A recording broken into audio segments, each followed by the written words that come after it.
West Shore Home Friday Night Rivals, presented by Air Experts Heating and Cooling. It's a special Thursday night edition. Bragging rights in the Bull City as Hillside takes on Jordan. And we welcome you into Curry Stadium. Patrick Johnson, Jason Alder. Chilly night here ahead of the hurricane, but it has that kind of football feel about it. These are a couple of rivals. What does Jordan have to do tonight to get off the schneid and beat a Hornets team right now that's on a roll? Well, it's important for them tonight to protect the home field advantage. They've got to run the football as well as create some turnovers, but use the momentum with this crowd tonight that they'll have. Use that momentum to carry them throughout the game. All right, well, both teams, really what they do is predicated on the ground. So in the Sunny Star Watch, our players to watch, we'll take a look at a couple of running backs that we'll be featuring tonight. What do you have, Sonny? Well, for Hillside, Jamil Williams has been outstanding this season. He's really come on strong, and he controls the running game with his ability to run in between the tackles and use that burst, the explosiveness to get to the outside and pick up the big yardage plays that the offense relies on him for. Over for Jordan, they've got an outstanding sophomore, Marion Blue, one of the best in the state. He's got an offer from Boston College, and he's a guy for a young player. He can pass protect, he can catch the ball in the backfield, and he's got the top end speed as well. He's going to have an important part of tonight's ball game. Time now for the keys to the game. Well, for Hillside, it's about protecting the football. They want to play a clean game and then limiting the big plays of Jordan. They know this is an explosive Falcon offense, and they want to play good in the back end. Over for Jordan, offensive execution is going to be so important to make sure they do a good job on first down to set themselves up for second and third down opportunities. And then the third phase of the ball game, the kicking game, is going to be so important tonight. Let's talk about the quarterbacks now. We welcome in the third member of our team, Alexa Kay, with a look at the signal callers. Thanks, Patrick. Excited to get into week 6 of Friday Night Rivals. Jordan quarterback Addison Yondy has taken over for Aiden Kelly, and his coaches thought he did great last week, even with very little practice. Hillside quarterback Will Carborough led his team to a victory last week and hopes to do that again this week against rival Jordan. His coach calls him a QB who can make all the throws. Stay with us on Friday Night Rivals. We'll be right back.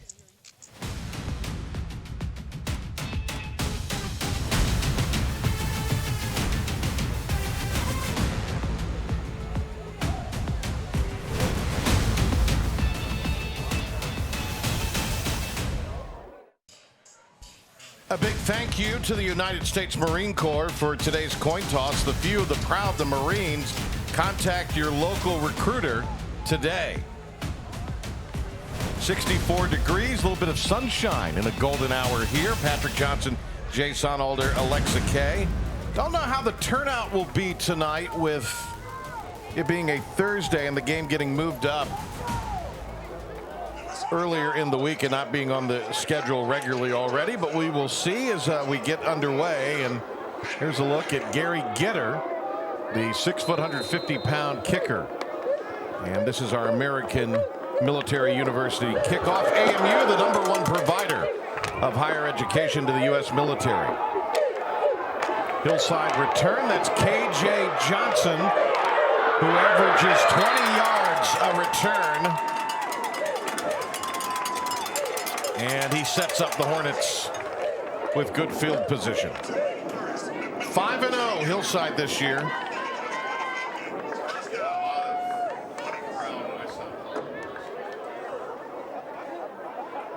Both teams coming off an open week, and that's their quarterback, Wilson Cardbo. He can make the throws, big arm, 53% through the air, 11 touchdowns and 858 yards. He's very accurate, and you said it, big arm. He's going to take some shots tonight. Pre-game down on the field when he was warming up, it's a very fluid motion. He's got a lot of weapons on the outside.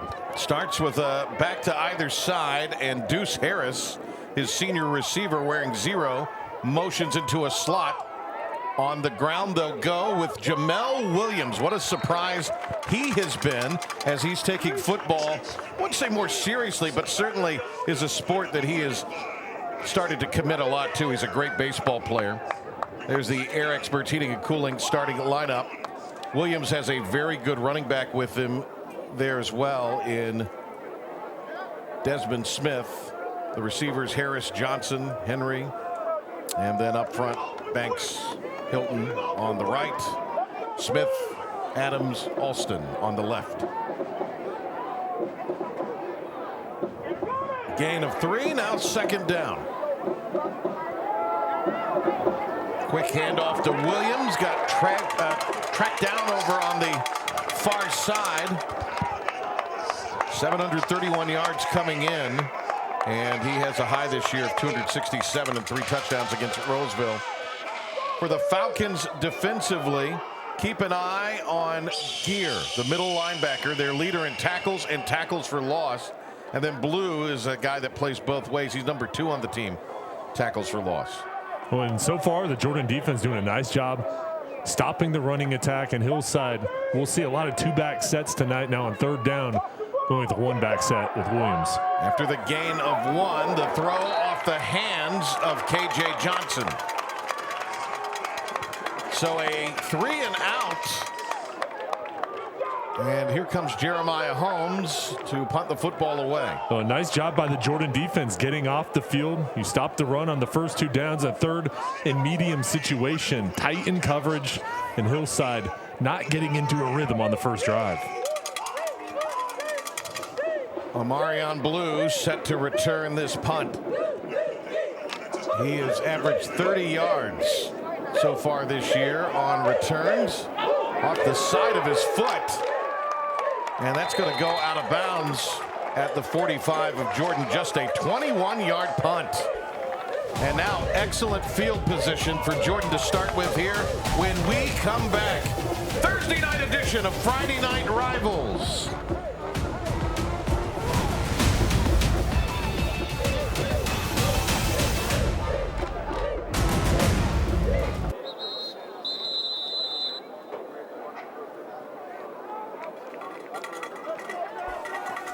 Justin Allred, his first head coaching job. He was the offensive coordinator for J.H. Rose.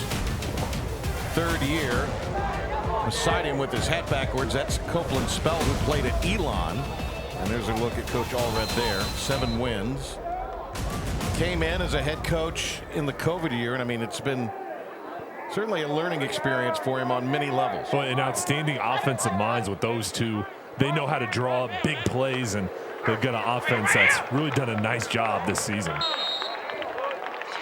Falcons stay on the ground for the first play. Let's look at their starting lineup for Air Experts Heating and Cooling. We told you about Vondi. We've mentioned Blue. But McMiller is a guy you need to keep an eye on. He's big play capability. And they have on their offensive line a freshman, Clark, who lines up at right guard. Well, this offense, we've seen them play up-tempo throughout the season. Tonight, they really want to control the time of possession, run the football, and win in that facet of the game. Blue, he escapes a tackle at the 40, gets to midfield, and he has a first down. And that's his ability. He can make you look bad in a hurry. Well, just a swing route. Nice pass by Vondi, getting it to the outside of the blue. There was nowhere to go. He made a man miss and then picks up the extra yardage. And that's tough when you've got a guy breathing down you to focus, bring it in, and then make a play. Finally brought down defensively by Hillside. There's a look at their defense. And McBride, along with Holmes, are their leading tacklers coming in. Farrier, by the way, 8 tackles for loss and 5.5 sacks coming into this one. Holmes has 6 sacks, so this is a very capable defense, and that's a procedure penalty against the red-clad Falcons. They went to the Wildcat with Blue as the quarterback. The false start up front, and now it's going to be 3rd and 8. So Vondi started the year as a receiver, then Kelly got hurt. So you'll see Vondi, if they go to Blue in the Wildcat lineup in a slot or line up as a wideout. 5'9", 130-pound junior is Vondi. 16 of 32, a pick and 2 touchdowns in their narrow loss to Vance County in his lone start. They set up the bubble screen there, and McMiller brought down. They sniffed it out. Nice job by Smith and company to get there to him. We are going to see more of that out of this offense. That was a good play call on 3rd down. The pressure at Hillside is coming. Another procedure penalty. But you go with the screenplay. That was just a nice job by Smith, reading his keys. As the pressure comes from the Hornets, They thought they had him here. Good job getting the ball over the top, but it's Smith just coming through, making the one-arm tackle.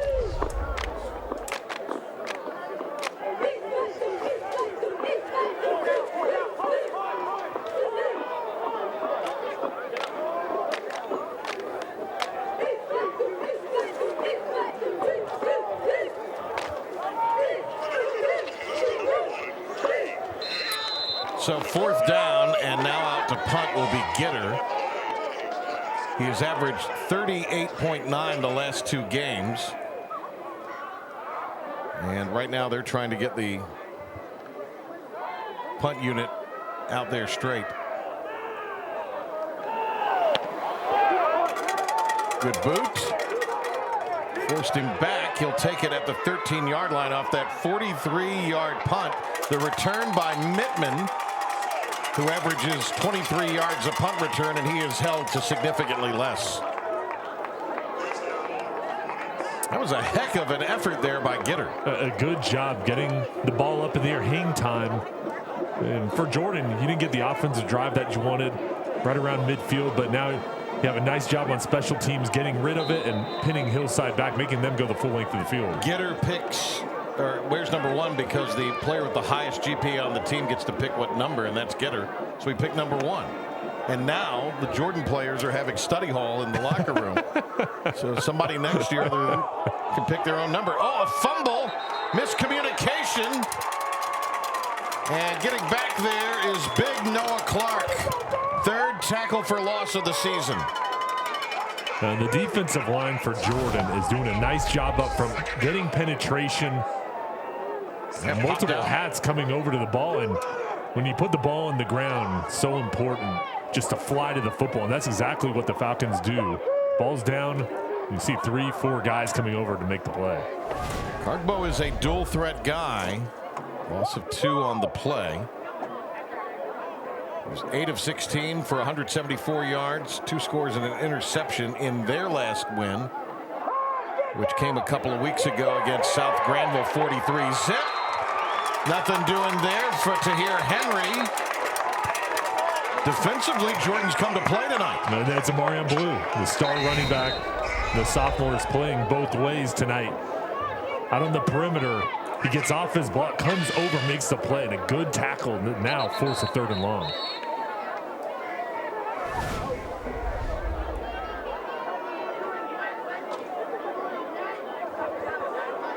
So they are walking off a penalty against Jordan here.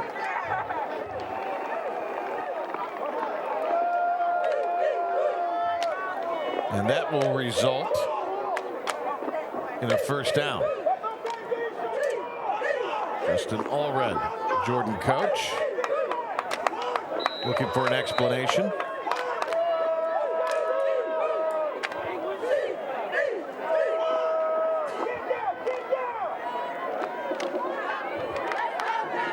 So the Hornets, who are averaging over 40 a game, get a new lease on life. Cargbo move in the pocket, delivers the pass for a 1st down to the 47. That's where he is so dangerous. That time he got KJ Johnson out in the flats. Yeah, he's an athletic quarterback, and he can run and pick up yards with his legs, but this is where he can extend the plays and wait for his wide receivers to get open. He just rolls out to the right very smoothly, an accurate throw. McMiller playing both sides tonight with the tackle. Cargbo 6'2", 185 pounds, going to Catawba to play. And quite frankly, coach says no disrespect to the Indians, but maybe a little under-recruited. Time here, and he shows the big arm, has the receiver, couldn't get it out to Johnson, however. Johnson had a step. And KJ Johnson is so big, but he's got that track speed. And the challenge for the Jordan secondary is with the run fake, you cannot allow the big play over the top. And Johnson is that threat. The ball a little bit too long. They couldn't connect. But I think we'll see them go back to the plays over the middle where they can use a play action and then take the shot over the top.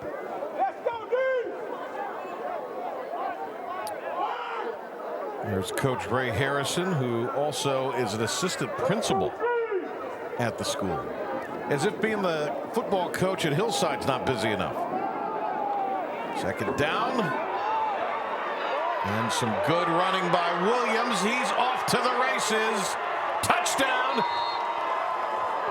Hornets on the board with a Crabtree Mall touchdown. Your go-to destination for fashion and food for 50 years. Shop, dine, and explore our 200-plus stores and restaurants in the heart of Raleigh. Jay, he kind of picked his lane there. Yeah, and Jamil Williams, it's the counter, and he has the patience. He was just waiting for the line to set up their blocks. Started off towards the right, cut back, and then this is the speed that he's really shown throughout the year.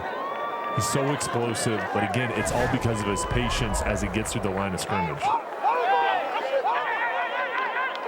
Baranoa will do the kicking here as they line up in the water bucket.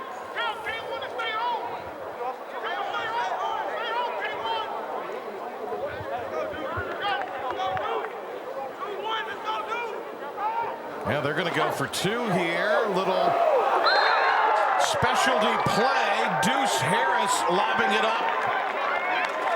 And it is caught for the two-point conversion. So how about that? Little trick play on the two-point run after touchdown. But it's Williams, home run hitter for the two-way sports star.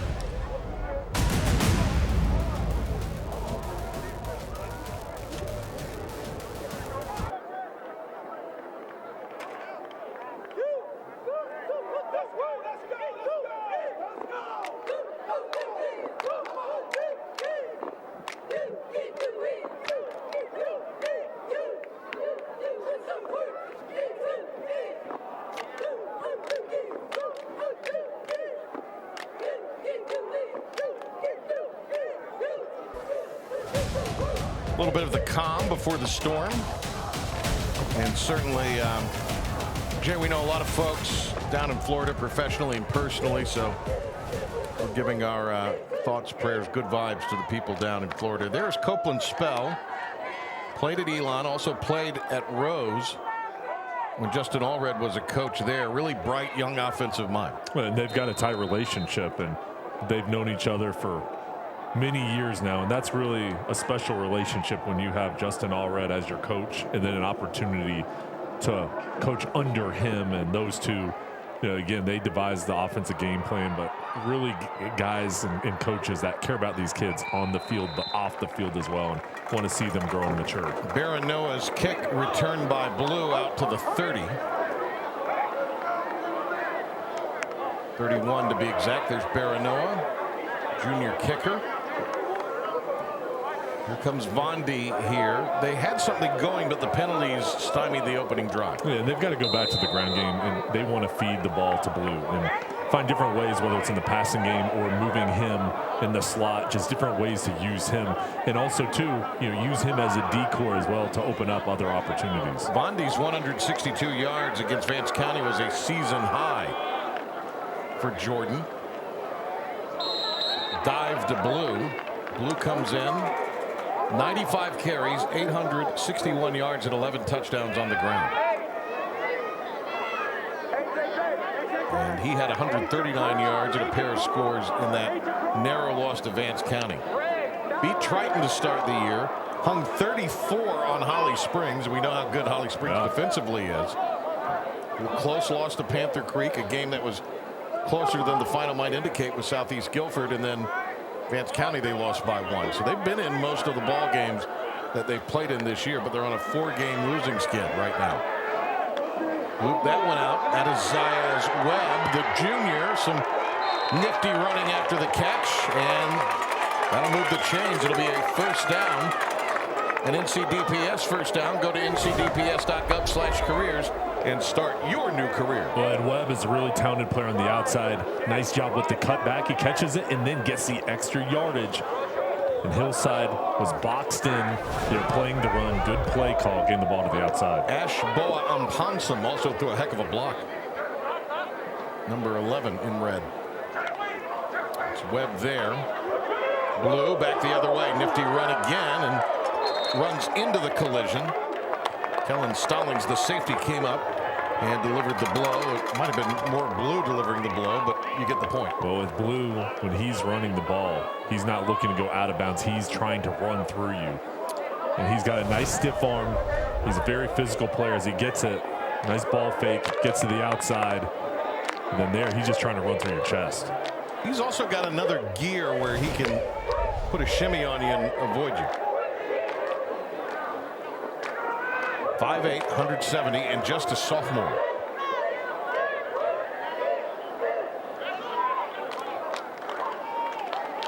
First down run. Blue to the 30. Blue getting out of an arm tackle, steps through down to the 17. NCDPS first down. Blue wearing red, shredding up the Hornets here. The right side of the offensive line, clearing out a path, and Blue goes right up the middle. And then it's the vision, the cutback ability, and just the overall patience. And then he finishes off the run, and now they've got a drive going because of the running game. Omarion with a 30-yard scamper for the first.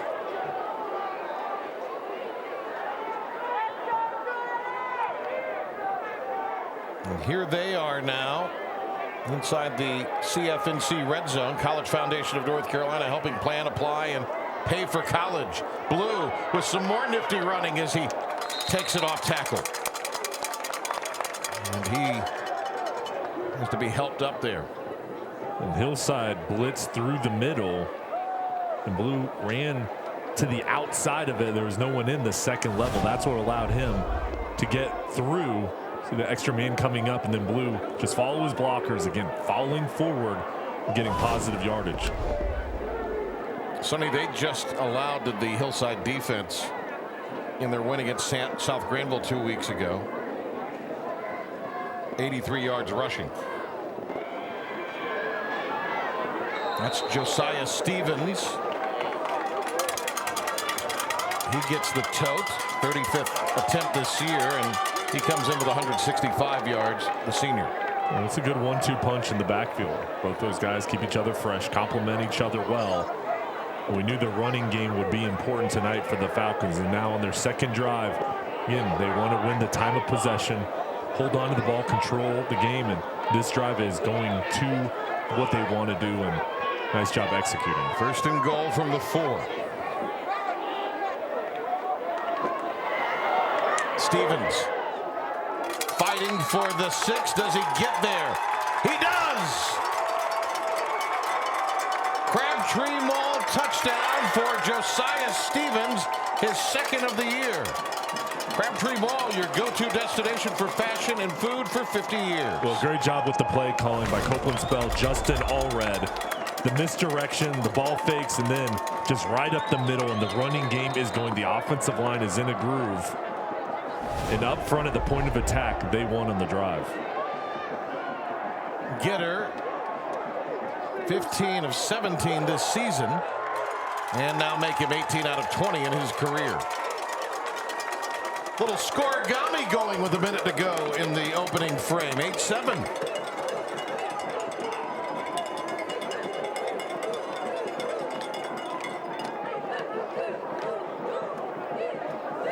So a very nice drive to answer the Hillside score. What does Vondi say? Yeah, pretty easy, especially when the ground game is churning out yards like that was.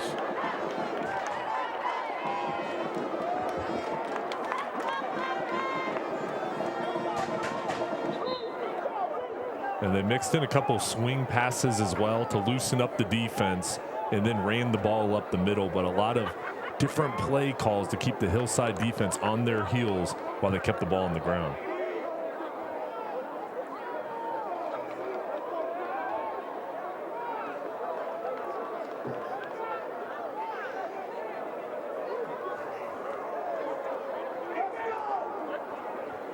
So now our American Military University kickoff, AMU, the #1 provider of higher education in the U.S. military.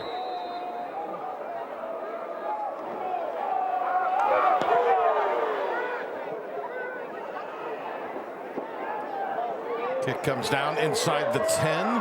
Here's the return by Johnson. He's still on his feet. And great effort by Johnson to get it out across the 35 after fumbling the kickoff. Well, we've talked about Copeland's spell, and Alexa Kay has more on him. Yeah, guys, down here, he is just the ultimate hype man. He is all over the place, running back and forth on the sidelines. He even had pulled Blue aside and was really just so many positive messages to him. It's really kind of cool to see. And also, earlier this week, Coach Aldred told us, I remember the days when he was making the touchdowns, and now he gets to coach with me. So I think it's a pretty cool experience, and it's definitely fun to watch down here on the sidelines. Sonny, Back to you guys. Yeah, we called one of his games in college when he was at Elon. Great player there.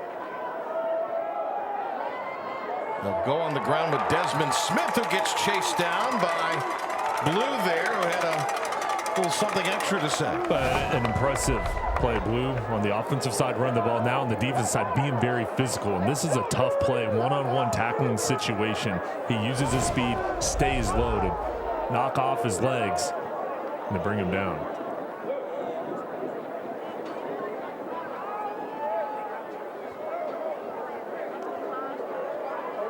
Jordan gave up 449 yards of total offense to Vance County nearly 2 weeks ago before the open week. 10 seconds remaining. And the Falcons are there again defensively. Dockery, Cradle combine on the stop. And that's how we'll end the first quarter. Good one in the Bull City here through one. The Hornets and the Falcons on FNR.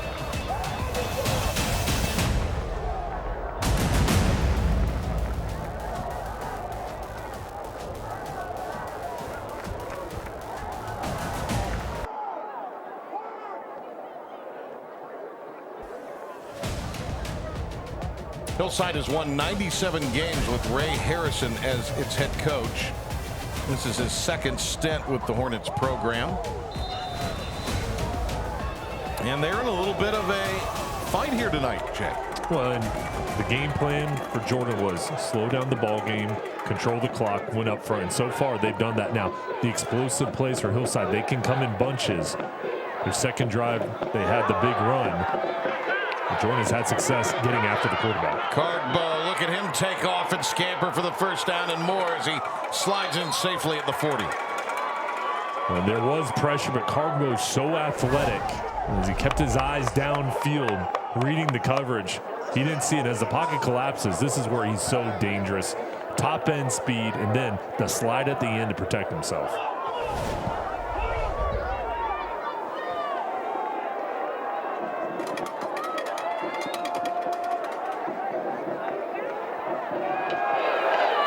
Delivers this pass nicely to Johnson out in the flats. Surrounded by McMiller and Blue, however.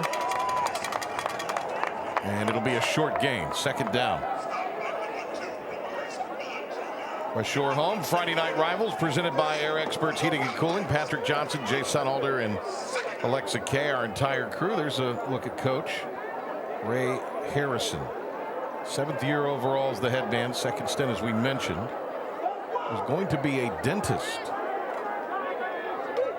And while he was in college, he and his wife, they were married. He served in the Air Force, then went to school, and his wife got pregnant, so he had to get a job, and did, and fell into coaching that way.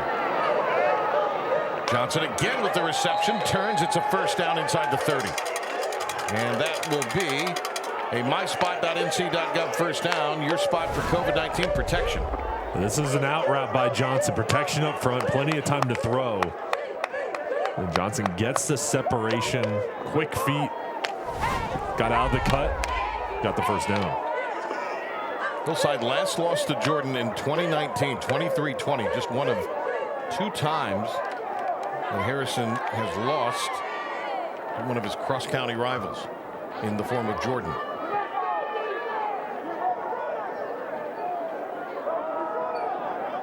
Here's Williams down the sideline. He'll pick up first down yardage to the 10. Jamel Williams. Up front, the offensive line did just enough to seal off the edge, and Williams with the burst. He has a little bit of daylight. He can make it around the corner.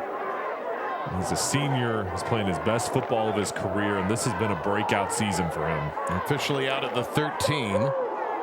He's getting some recruiting interest on the football trail, but baseball, and he's an infielder. That's his love. Could play up the middle or at third base. Nice move here. He does not look like a prototypical infielder. He looks like a running back or even a defensive back. And I mean, he's special on the football field. And then you see what he's done on the baseball side.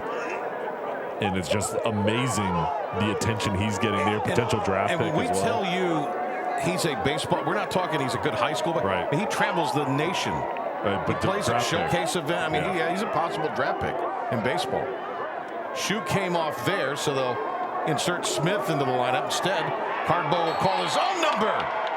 Give him 6. Crabtree Mall touchdown for Hillside, your go-to destination for fashion and food for 50 years. Shop, dine, and explore our 200-plus stores and restaurants in the heart of Raleigh. Well, I think Carbo is going to have an excellent opportunity when he gets to Catawba because of the dual threat ability. Strong arm. He can use the zone read. There, he stayed patient with the fake and then went across the left side of the offensive line. Nice push up front. Easily gets in the end zone. Kick is up. It is good. And Barahona boots through his 17th point after.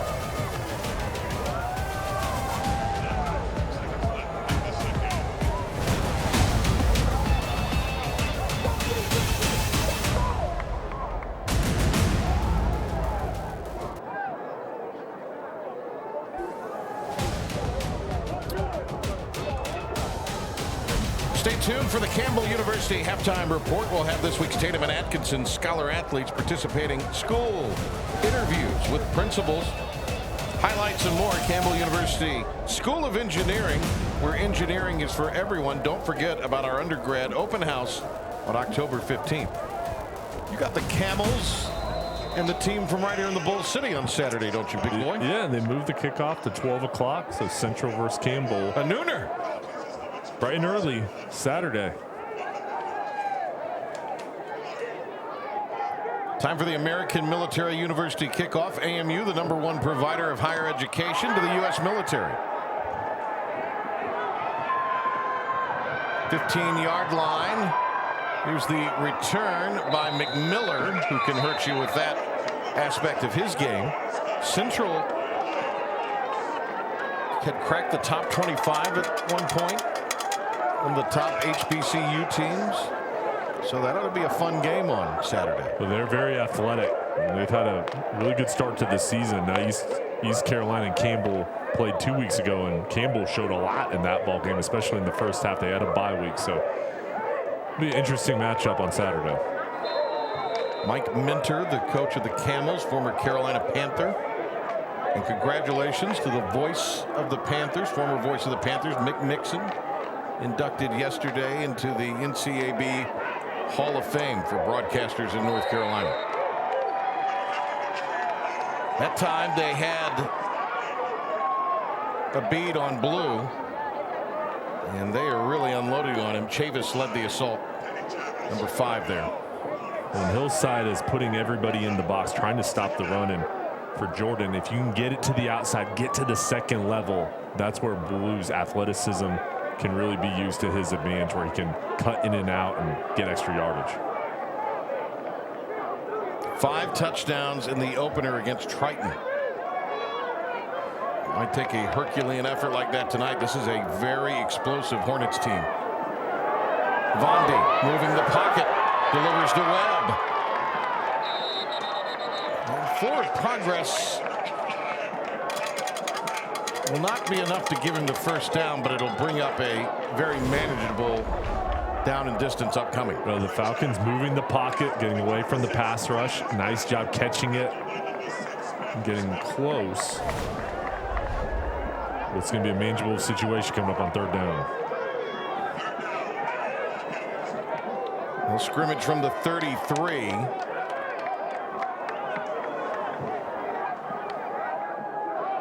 And that'll bring up a first. Pretty heady play there from the junior Vondi. Well, good job with the hard count. 3rd and short, see if you can get a penalty, and they did just that, going on 2. Got Ferrier being a tad aggressive. Chris Howell is the Hornets defensive coordinator. He, like Copeland Spell, played at J.H. Rose and then played for some of those Steve Logan teams in the late 90s, early 2000s at ECU.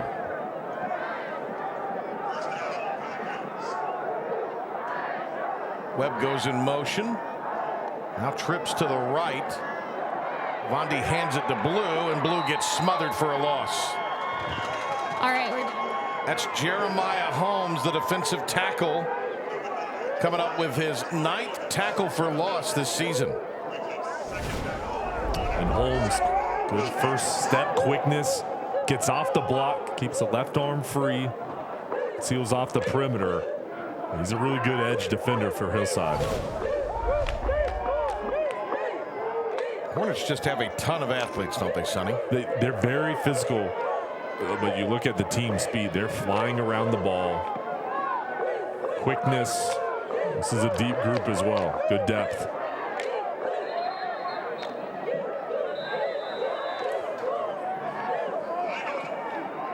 Well, Jordan saw something they did not like on the timeout. Alexa Kay is patrolling the sidelines tonight, and she's with the starting quarterback for Jordan before Vondi took over, the injured Aiden Kelly. Alexa? Hey guys, yeah, I'm down here with Aiden Kelly, and he was just telling me a little bit about his injury. But Aiden, tell us a little bit about what happened and what your progress is so far. So I was playing Southeast Guilford 2 weeks ago, and I dropped back to throw a pass, and I got hit right on the helmet. My finger got hit on the helmet. It bent down. I taped it in the game, tried to play the whole game. I played the rest of the game. Then Saturday morning, I tried to grip a ball, and I couldn't grip a ball.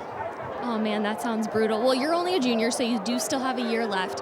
What are you doing down here on the sidelines, like helping your teammates? Coach had a lot of good things to say about you, so. I'm cheering on Vondi, our backup quarterback right now. That's trying to win us a game right now. Cheering on Blue, everybody else, trying to lead us on the sidelines, from the sideline, on the field. Well, I have definitely seen that myself down here, so thank you so much for talking to us, and back to you guys.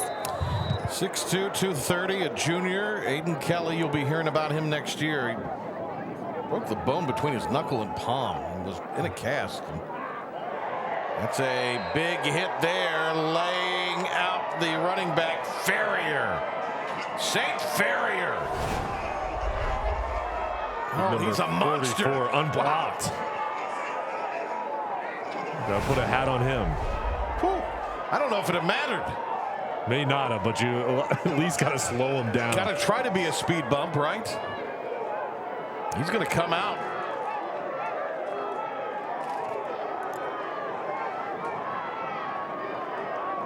That was a huge hit and a loss to bring up 3rd and 13. They're going in the wrong direction right now. Bubble screen going to McMiller. Tunnels his way through. He's off to the races. McMiller. A Crabtree Mall touchdown for the Falcons. Your go-to destination for fashion and food for 50 years. Shop, dine, and explore our 200-plus stores and restaurants in the heart of Raleigh. This is a great play designed by Justin Allred, Copeland Spell. Perfect time to call the screen. 3rd and long situation. See if you can get the defense on their heels. The pass rush comes, and then a nice job setting up the blockers downfield doing their job. And then McMiller, with his speed, he just takes off. It's an explosive play, a huge opportunity for this offense. On 3rd and long, you come away with a touchdown. The kick is good by Gitter.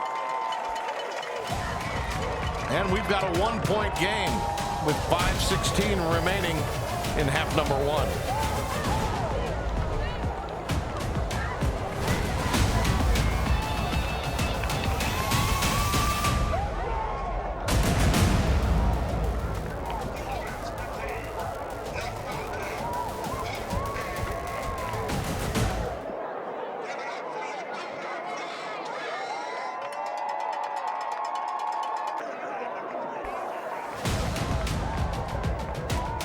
There's McMiller there after the bubble screen.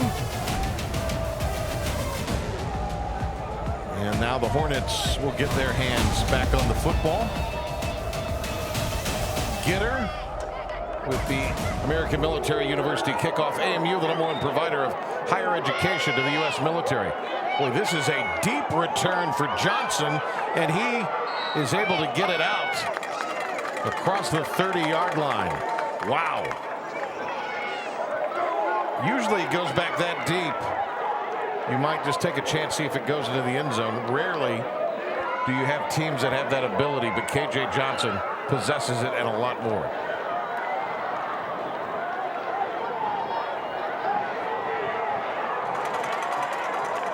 So they'll scrimmage from the 32.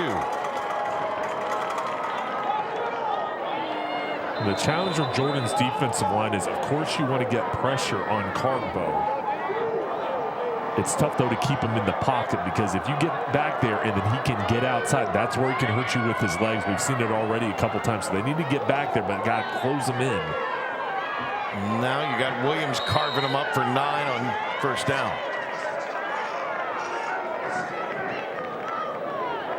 Tackle recorded there by Isaac Gear. Comes in the leading tackler for the Falcons defensively with 58 stops, but Jamel Williams, 89 yards now on the ground. Well, it's so tough to defend the zone read with Williams, Carbo, those two.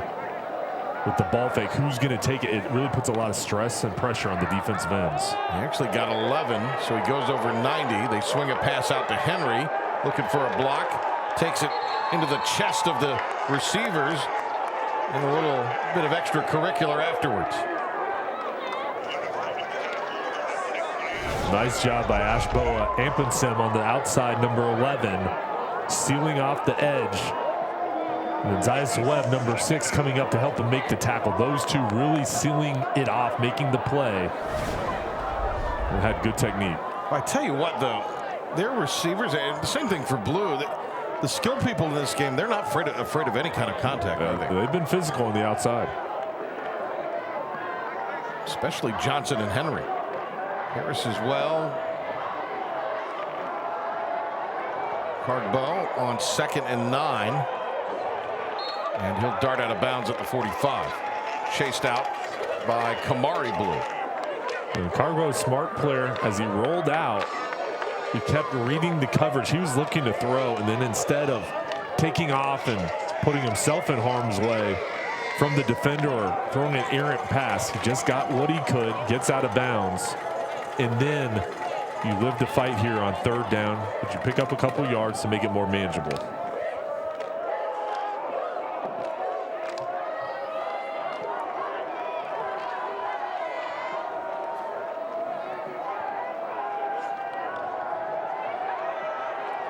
Time, hurls it downfield. It'll be incomplete. Henry wanted a flag. Coverage by Josiah Stevens, the safety.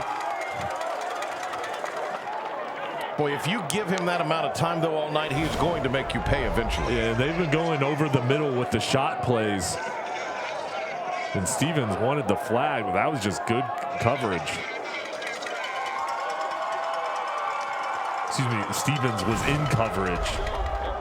It was Henry that wanted the flag. Those two been battling all night. And the senior safety, one of the leaders of the defense, playing well.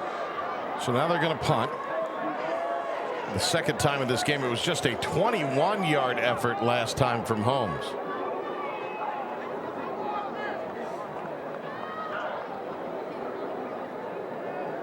If this might be an opportunity here for Blue. Much better kick. Down to the 14, but Blue breaks away. The 43-yard punt, the big return, but we do have a yellow hanky on the turf. But a monster return by Blue. He's explosive.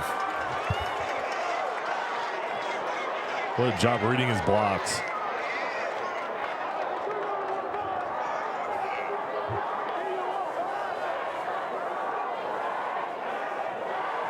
That penalty was way upfield.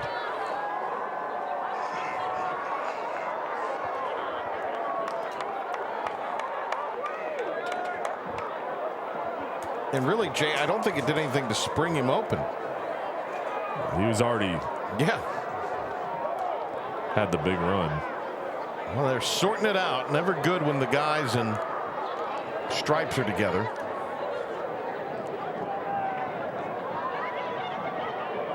Oh, wow, that'll go. That's going to be offset. So a penalty away from the ball, and then a block in the back.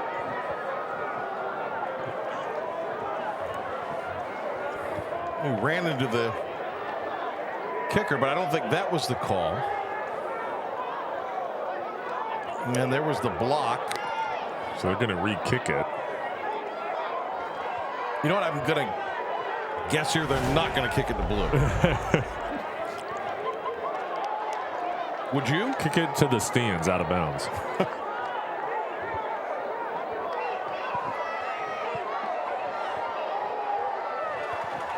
Holmes an average of 34 yards on his 7 punts coming in.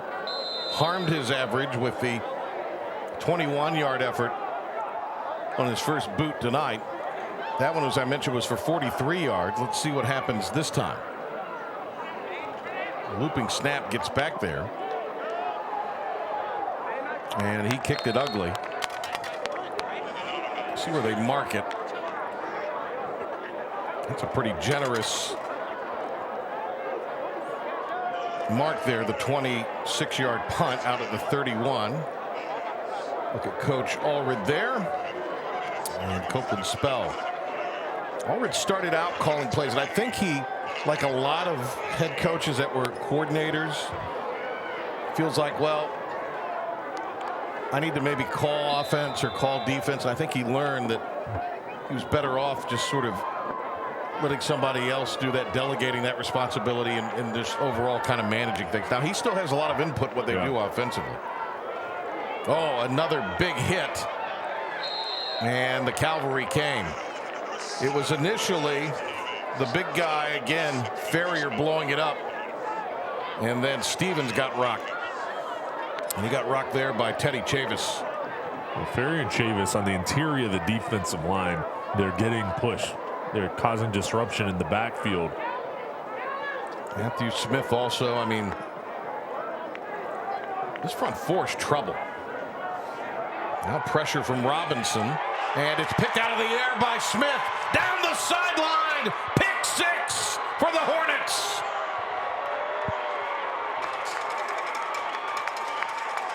Crabtree Mall, touchdown on the INT.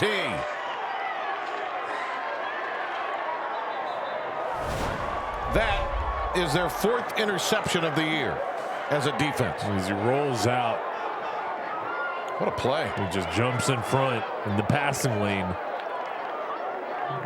Turnover, and then easily gets in the end zone. That's one of those momentum plays. You get the big return from Blue. Jordan has to re-kick it, and then you get the interception for the touchdown. Vondi with his second INT of the season. So now here's what's interesting to me. Hillside coming in just +1 on the turnover margin, and they have not turned it over a ton. They just haven't generated a lot of turnovers, and that's surprising as athletic as they are defensively. And they've had an undefeated record so far without that stat being in their favor. So I was shocked to see that this week when we were getting ready for the ball game. But for them, if they can create more turnovers, it's going to help out their offense, who's been on fire to begin the year. So half the distance on the kick. They're not going to go for two here. Now they are going to go to the water bucket. Let's see what they decide to do. They ran a 2-point play out of this last time. They're trying to spread Jordan out on the point after and make it a 2-possession game. And they forced Jordan here to burn a timeout. 2 minutes, 49 seconds to go. Our Campbell University halftime report is coming up. We'll have lots of great interviews with Alexa and even Sonny.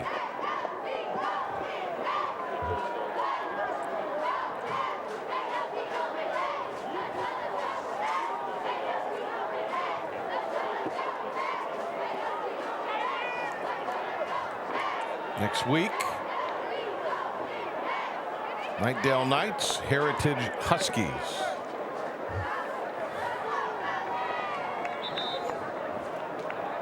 And we'll get Jay's thoughts on that after we tell you more about what's coming up at the break. Campbell University halftime report. We'll have this week's Tatum and Atkinson Scholar athletes participating, school interviews with the principals, highlights, and more. Campbell University School of Engineering, where engineering is for everyone. And don't forget about our undergrad open house, October 15th. Well, they caused the Falcons to burn a timeout, and all they do is boot it through to make it an 8-point game again. Knights, Huskies next week. What you think? It's going to be a good game. And the NAC, that league is stacked. And the kickoff conference play, those two teams, I mean, the winner of that ball game, you feel like you're going to be in a good spot, but each week there's a tough opponent you have, and I'm excited to see those two. I think two playoff teams. DAC 7-4A is where we are tonight in Durham. Blue has been slowed a little bit here after the second drive of the game. He led them down. They brought him out. He took a big lick, and then Stevens took it in, and they're now going to put the yardage that was assessed to the Hornets after the touchdown on the penalty. So they'll kick it from the 25. American Military University kickoff. AMU, the #1 provider of higher education to the U.S. military.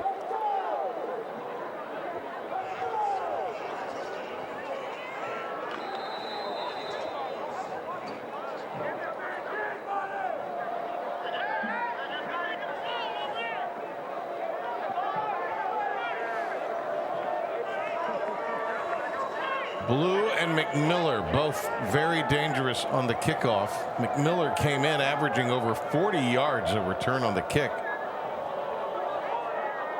for Jordan.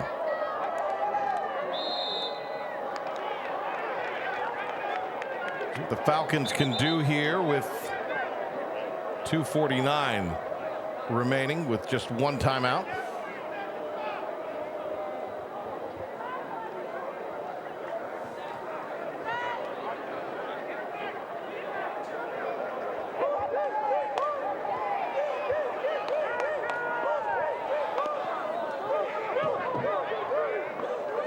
This will be McMiller from the 26. And that's going to be a 22-yard return for the junior. Well, Morris McMiller.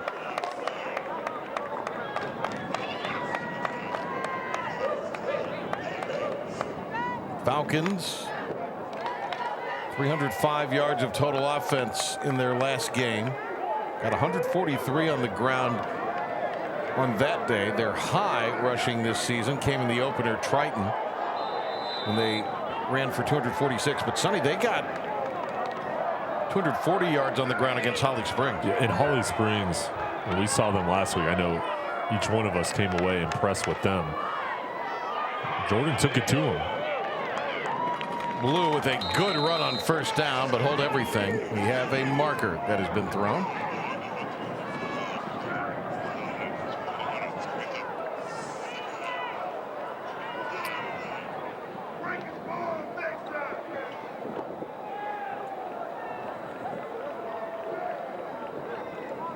Falcons will be at 4-0 Chapel Hill next week. Right now 4-0.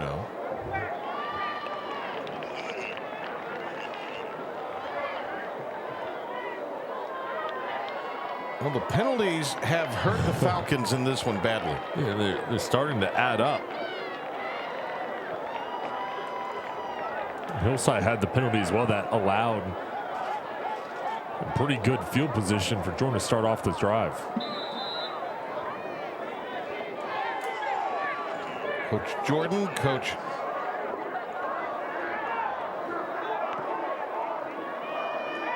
Ray Harrison on the opposing sideline.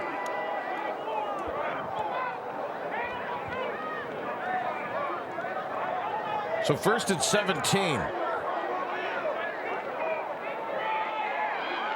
And Blue bottled up, actually lost the ball, but got it back. Fortunate to fall on it. Chavis with some help from Samad McBride, the linebacker. Well, Hillside's playing aggressive, winning inside, and they're playing the run. Play action, getting the ball to the perimeter. The screens have been where Jordan has been successful. Right now, they're just pinning their ears back to try to slow down Blue. It was actually Holmes that cleaned it up after the initial contact from McBride. No gain, 2nd and long as we go inside of 2 minutes.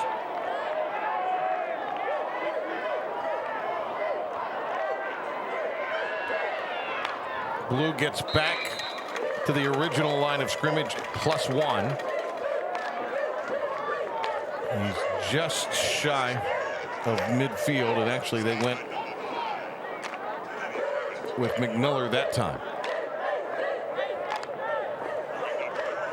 McMiller lined up in the backfield, also out in the slot, very versatile. They use him in a lot of different formations. You know, 3rd and long coming up, you still have the 1 timeout. Continuing to churn the clock to get closer towards the halftime break. Pistol with Blue this time in the backfield.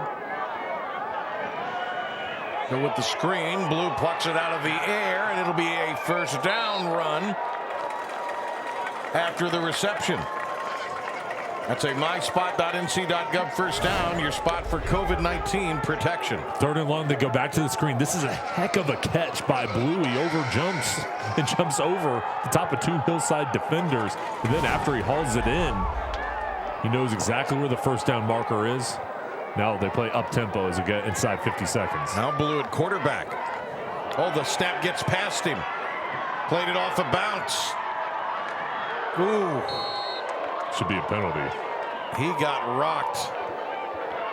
Again, it's Ferrier with the big stick.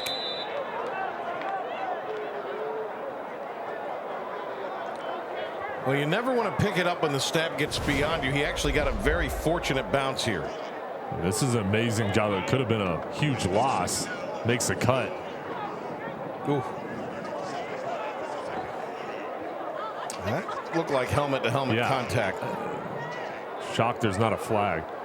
Well, and I'll say this, as flag happy as the officials have been tonight, that's one you've got to get in there and adjudicate in some way. You cannot let it be open season on anybody with the football like that. You just can't. Now, we have the benefit of the replay, but I mean, heck, even with our eyes on it live action, it looked like a penalty. Missed call. Badly missed. Blue fortunate to pop back up.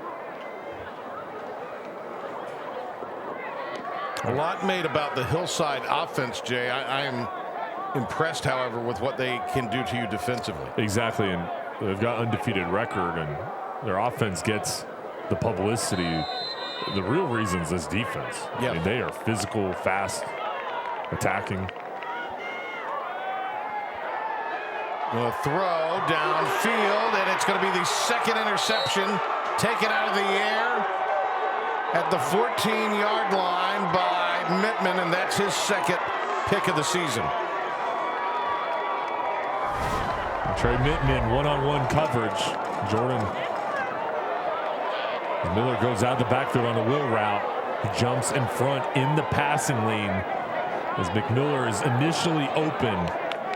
Mittman comes over from his safety position, read the eyes, and good job getting both feet in bounds.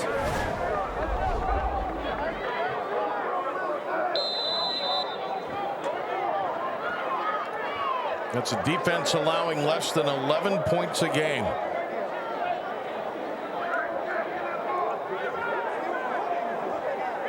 Let's see what they decide to do here. They have 3 timeouts in their back pocket. And Cargbo, who can, as his coach puts it, make all the throws. Delayed handoff.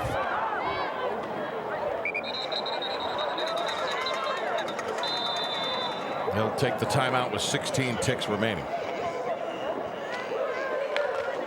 Coach Harrison goes old school, Sonny, without the headset. I like it. He's down there coaching ball.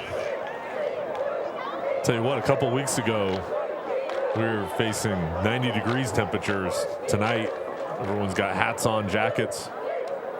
It's pleasant. I don't think it's as cold as you're making it out to be. It's freezing.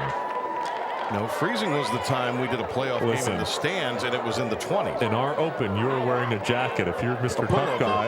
Tough Guy, right, you should have just had your polo on.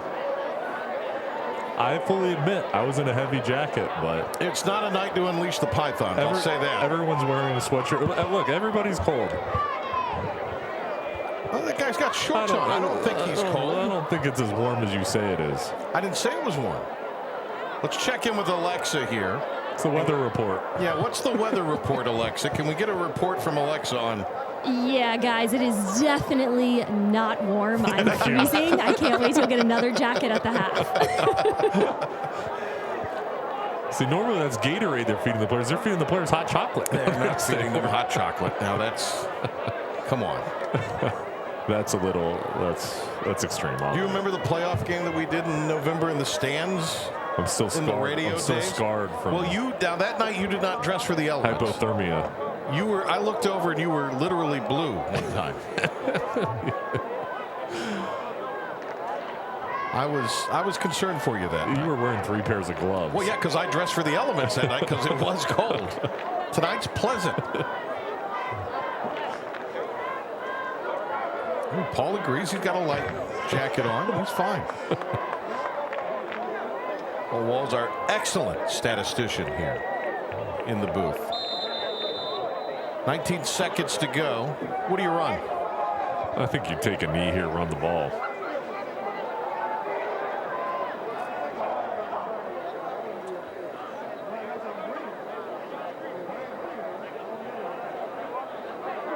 And for Hillside, we've had a good first half. You have an 8-point lead. Do you really want to risk something through the air? Play clock got down to 1, and then the Hornets had to burn a timeout. Well, with this amount of time, probably would not be wise to try to throw anything way downfield on a long ball. It would be more than an arm punt, again, with this amount of time, although Wilson Cardbow does have the ball or the ability to send it out there. But the reason I ask, I'm wondering if it's one of those deals where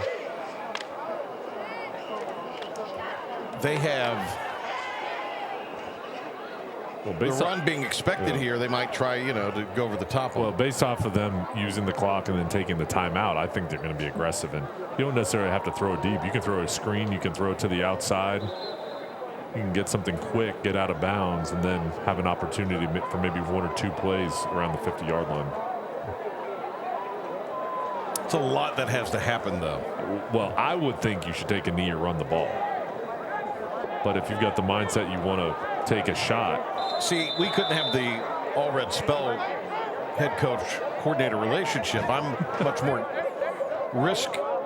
You're a risk taker. I'm a risk taker on offense. You're more conservative. I'd be airing it out.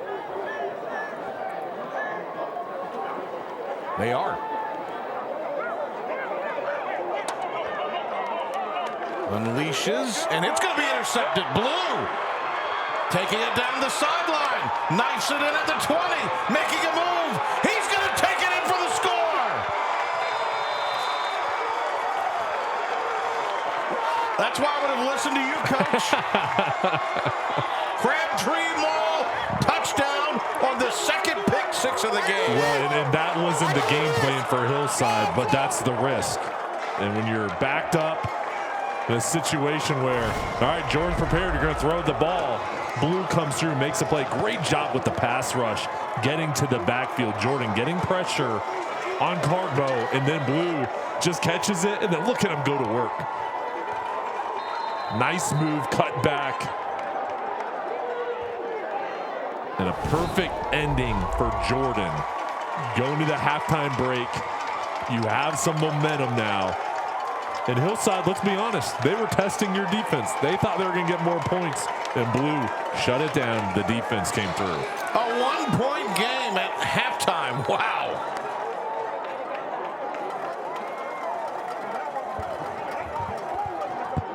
What an interception, and then a return, and then The offensive players for Hillside, they just froze. They weren't ready to make a play. I mean, it was almost like they were in shot, but Amarian Blue, what a first half. Offense, defense, he's doing it all, comes up with the big play. Well, he gets the Falcons back in it.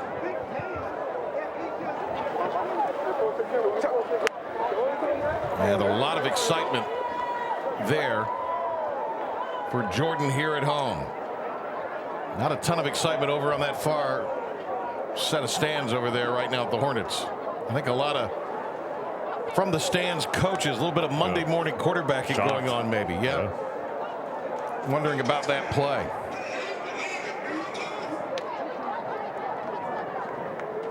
Surprised. No, I think there is a little bit of shock.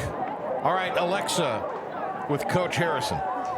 Hey guys, yeah, I'm down here with Coach Harrison, 22-21 at the half. What are you seeing from your guys that's impressing you so far? Not much right now. I'm a little disappointed. We've blown some assignments here and there, and that's the name of the game. You're dealing with 14 to 17-year-old kids. They're going to blow some assignments. We'll fix it at halftime. We'll be okay. Good. Well, what's your message going into the locker room? I mean, just do your 111. Take care of your job. Don't focus on anybody else's job. And a couple of those times was coaching errors on my part, and I own any coaching error that we did, so I own it. Well, thank you so much, Coach. Good luck in the second half. Back to you, Patrick. All right, Ray Harrison, perhaps alluding to that play call at the end of the half. It's made it a one-point game. Good one here in Durham. Hillside, Jordan, West Shore home. Friday Night Rivals presented by Air Experts Heating and Cooling. Instead, Harbaugh will call his own number.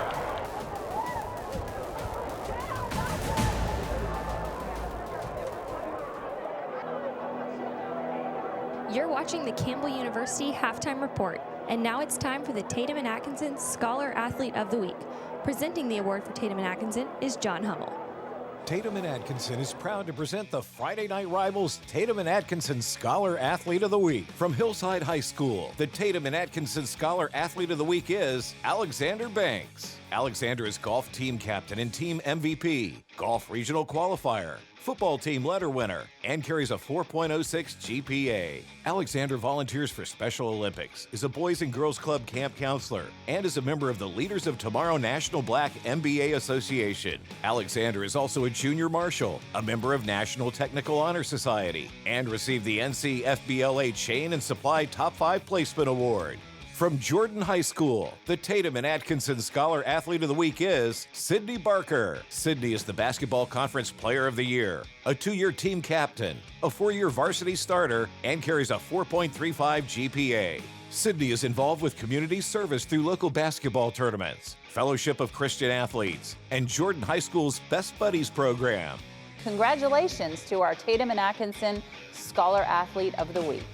This All-Star is now entered for a $5,000 scholarship at the end of the season. Tatum and Atkinson. Injured in Iraq, call the heavy hitters. Congratulations to our Tatum and Atkinson Scholar Athletes, and we are privileged to have Hillside Principal Dr. Logan with us today. Thank you for joining us. Thank you for having me. Of course. So tell us about what's going on at your school, events or anything exciting. Lots of great things are happening at Hillside High School. Next week was actually our homecoming week, and so we'll have a week-long celebration in preparation for Friday night's game against Riverside High School. Sunday we'll end with our homecoming parade, and this is going to be a rather special parade because it's during our school centennial anniversary, and so we're also celebrating our school centennial. And so, yeah, lots of great things are happening. Next month is Breast Cancer Awareness Month, Anti-Bullying Awareness Month, and College Application Week. We're really gearing up for that because we want to make that a huge success for our seniors next month. So lots of great things are happening right around the corner. Well, that sounds awesome. Thank you so much for joining us, and we'll be right back on Friday Night Rivals.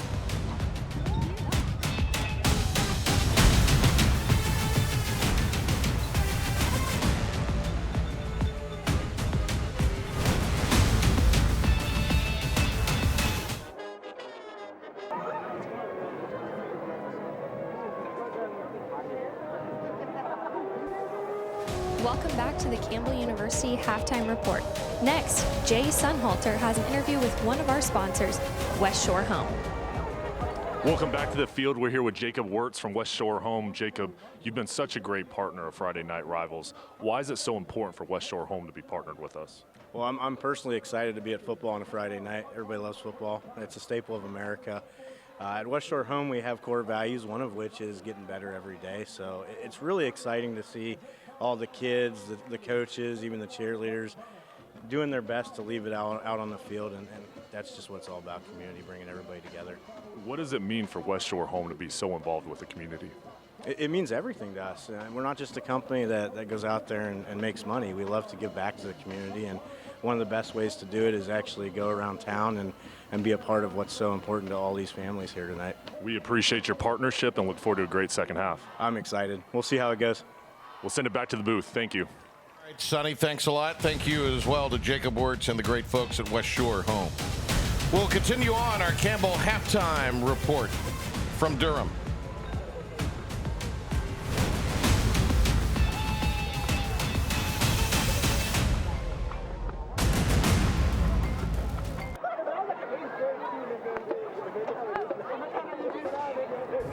It's the Campbell University halftime show, and it's a one-point game at intermission. Patrick Johnson, Jay Sunhalter. Let's take a look at some of the highlights from the first half. Great game here at intermission. It's been a good one. Both teams have had their moments. Jamil Williams starting it off. We heard all about his ability. We saw it in the first quarter. Explosive play off the left side of the line of scrimmage. The little two-point conversion. Go up 8-0. Marion Blue returns the favor response. Great run to get inside of the 20. And then right up the middle, Jordan finished it off. Josiah Stevens following his offensive line. This game of back and forth. Hillside with the running ability of Carbo picks up a big gainer. And then they do it on the ground as well with the zone read. So Carbo with that touchdown, and then the screen. What a dream play this was. They caught the Hornets off guard. Yeah, 3rd and long, great play call. Justin Allred, Copeland Spell scheming it up. They get a big touchdown, and then the response at Hillside. They get the interception, return it for a touchdown, and they had the momentum. They were rolling. Got an 8-point lead, and then things changed right before the halftime break. Hillside being aggressive, trying to take a shot. Marion Blue, the defense of Jordan, said no. And this changed it. Going to the halftime break, Jordan gets the touchdown, gets the momentum. Their defense had their response, and now they're only down by 1 point. Blue means go. Jordan down 1. Hillside trying to remain unbeaten.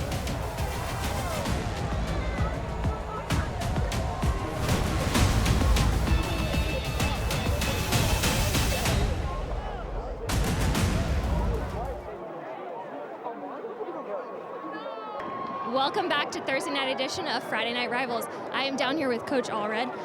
It's been impressive so far. What can you say? It's been a battle back and forth from your guys, only down by 1. My group's playing with a tremendous amount of heart. I'm pretty proud of them. They're taking the preparation this week and executing well. I hope we can hold that the second half. Absolutely. Well, good luck in the second half, Coach. Thank you. Back to you, Patrick. All right, Justin Allred's done a fine job. Good game plan coming in. Sonny, what have they done that has kept them in this game? Well, he talks about the game plan and the preparation. All that hard work is paying off. Brilliant game plan by Justin Allred coming in here tonight. It's a 5-0 Hillside group, and Jordan right now is winning at the line of scrimmage. The defense is limiting big play opportunities, and then he's devising a game plan along with Copeland Spell to have success on 3rd down opportunities with the screen game, getting the ball to Blue. And this is an outstanding first half. We'll see what unfolds here the second half, but I'd expect Jordan to continue that game plan of winning in the time of possession. So not only do they get the pick 6 before halftime, but they get the ball to start the second half. This could be a couple of key possessions in this game for the Falcons.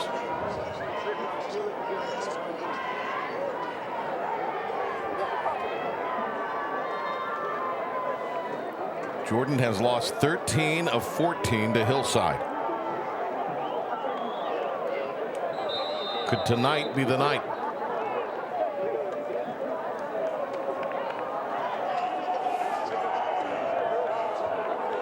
So a 1-point game as we start half number 2.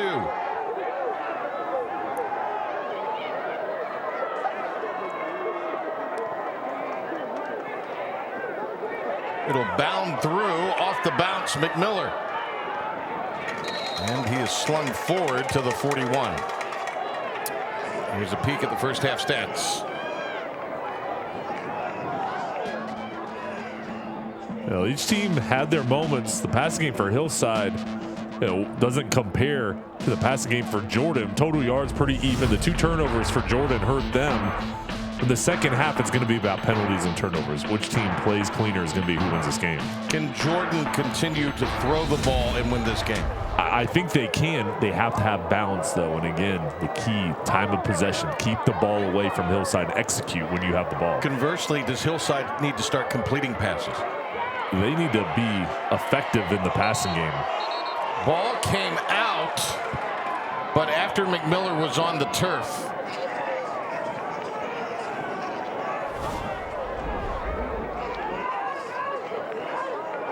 Here's McMiller's screenplay. Ooh, that was ripped out before he went down. So a break for Jordan, with the Hornets, pardon the pun, swarming to the football.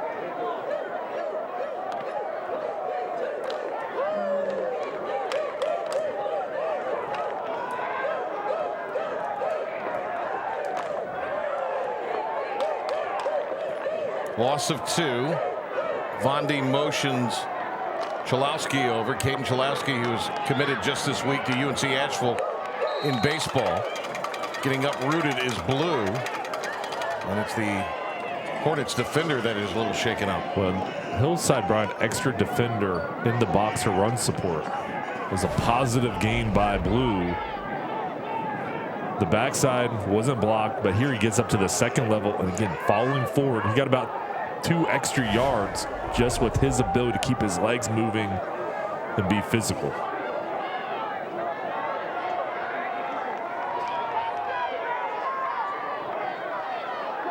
Tight formation. Now they'll send the receivers out. McMiller is the near side receiver, and they're just trying to spread out the Hornets so they can create some running room for Blue. He's shy a yard.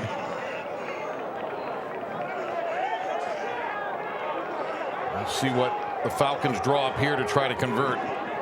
But I like the play design, because going in, you have to make a decision. Okay, 2 plays to probably pick up the first down. You run the ball, I'd give the ball back to Blue. Now, did Hillside run someone on, or is this an equipment issue for Courtney? I think it's an equipment situation, maybe, or maybe it was a substitution issue.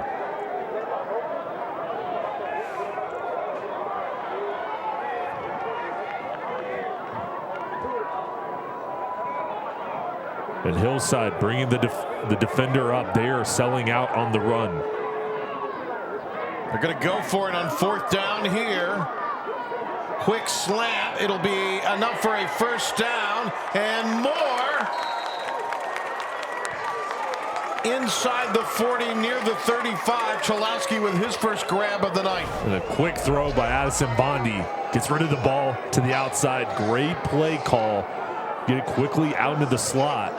And Chalowski, nice spin move to get extra yardage. You like the call? I do, because you saw the blitz coming up. The coaching staff read it on the sideline. As the players looked over, they changed the play call, reading the defense. I think going for it on 4th down, I mean, that was midfield. It's a message. Yeah, absolutely. It's a message.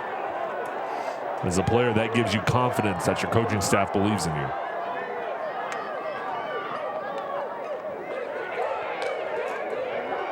Blue trying to run away from the defenders. Strung out at the 35 penalty. and out of bounds. It should be. And let's see here. Should be a penalty. Kelly got in there. Smith wrestled him down to the turf.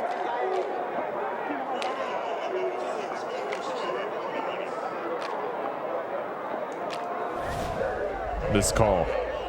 As Blue goes to the outside, physical, are you going to let up there?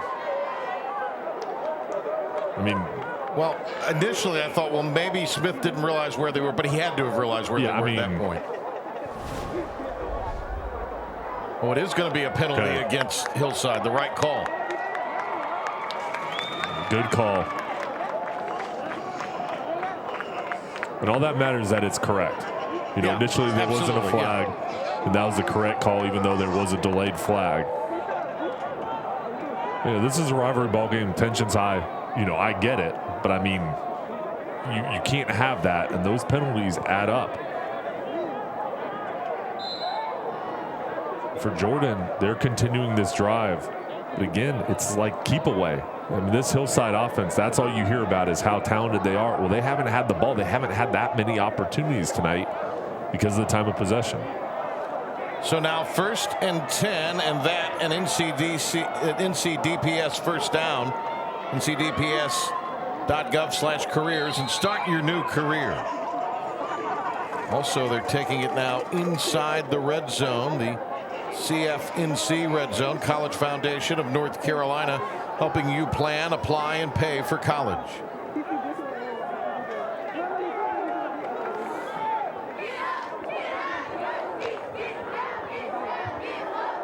Patrick Johnson, Jason Alder, Alexa Kay, our entire crew here. Copeland Spell, the OC for the Falcons. Trying for the first time in 3 seasons to beat this Hillside team, undefeated coming in. Blue with the hole. McBride, one of the tacklers there.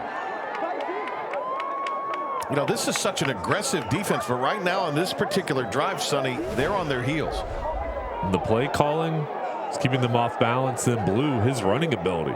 I mean, he's physical. There's 3-4 Hornets coming over for the play.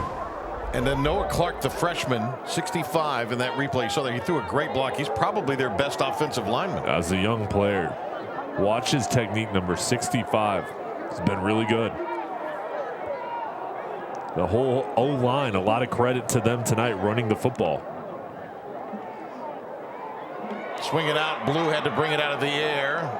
Marker comes in after he eluded the grasp of one defender. And Blue is down on the turf. And they help him up.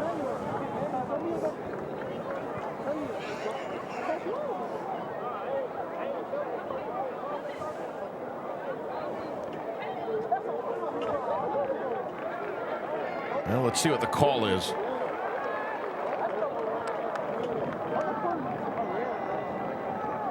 Going to be a hold.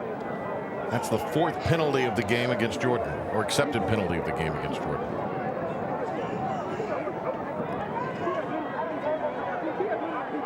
Blue comes off.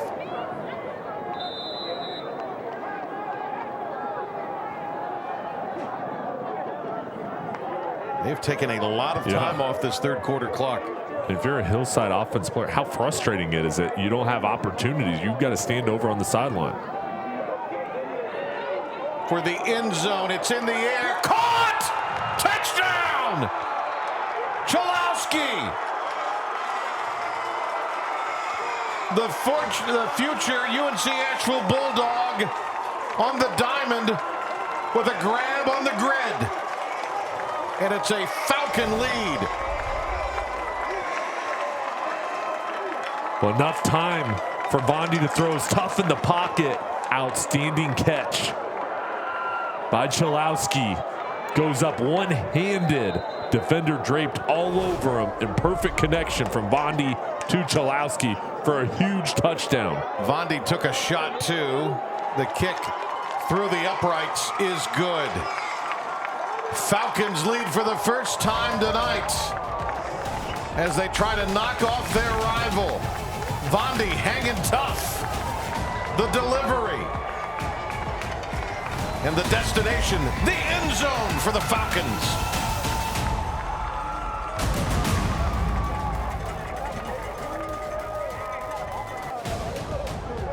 Stay tuned. During the 4th quarter, we'll have the Harris Teeter scoring drive of the game. Your Vic card saves on fuel, food, and more.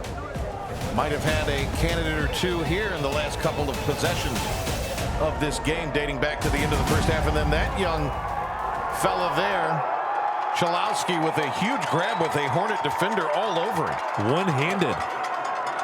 I mean, amazing concentration to bring it in. The throw from Bondi, who was hit as he let it go. AMU kickoff, the #1 provider of higher education to the U.S. military. Here it is. Gitter. 15-yard line. Here comes KJ Johnson running through an arm tackle out to the 28. And that play was cleaned up by Gear. And this is a great crowd tonight for Jordan. Going into the halftime break, Hillside had everything going their way, an 8-point lead. You throw the interception, gain a large portion of that momentum, then come out, long drive, score a touchdown. And the players, the coaching staff feels that support from the fans and just feels like, you know, Jordan, you get to the halftime break and they've taken control so far. We'll see if Hillside can get something back on this drive. No classes tomorrow here. Let's see what they do with Williams as they stay on the ground. Lineman down for the Hornets, slow to get up, but he does. And that is Alexander Banks, the right guard, 6'1", 268, a senior. He was a scholar athlete tonight, outstanding player up front. Really physical, big kid, great kid off the field. And then his, one of the leaders. Family reached out to you when that got that honor. That was really sweet, I thought. We're very excited about it. Guy. Big piece to this offensive line. That's the group, I think, that's going to determine this for Hillside, don't you, Jay? They've got to run the ball. Lean on Williams. And it'll be a first down run across the 45. NCDPS first down. Go to ncdps.gov/careers and start your new career. And they go back to Williams. Strength of the O-line. They get the push. And that's what they've got to do, is continue to feed him. Give your defense a rest. But also give the ball to your best player. Wilson Cardbow going to Catawba. They have a couple freshmen that have been splitting time for the Indians this year at quarterback. Might be getting a push from this young man. Oh, getting back there to him. Addix, Max Addix with the tackle for loss. First time we've called his name tonight. A real leader on this defense. Yeah, he sets the edge. Addix, physical and run support, can get after the quarterback. Big number 44 just sprints through, sheds the block, and his teammates help corral Williams. But Addix makes the play.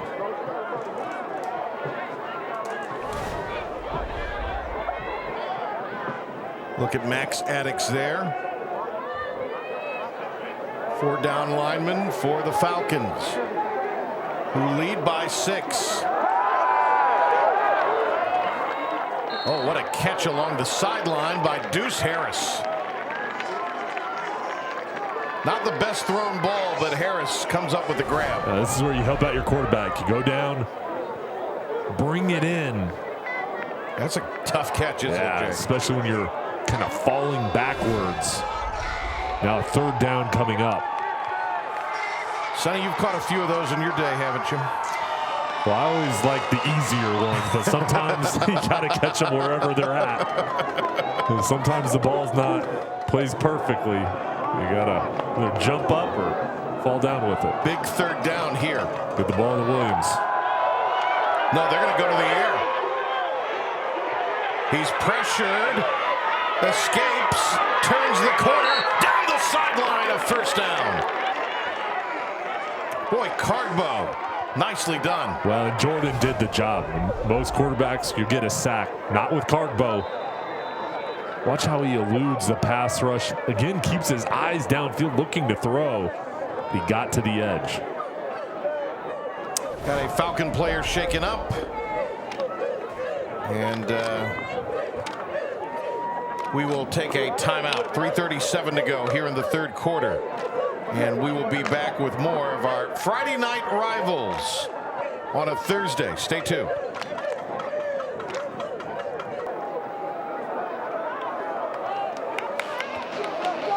During the fourth quarter of tonight's game, we'll select the West Shore Home Player of the Game. West Shore Home converts your old bathtub into a modern and spacious walk-in shower in just one day. What a first down run by Wilson Cardbo.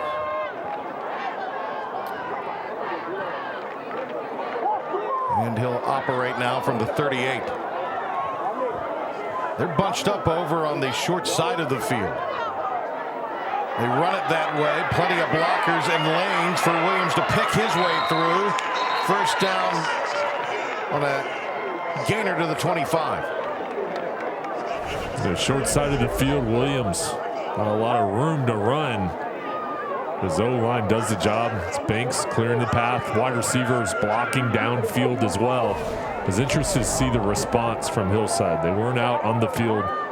Jordan has controlled the time of possession the majority of this quarter.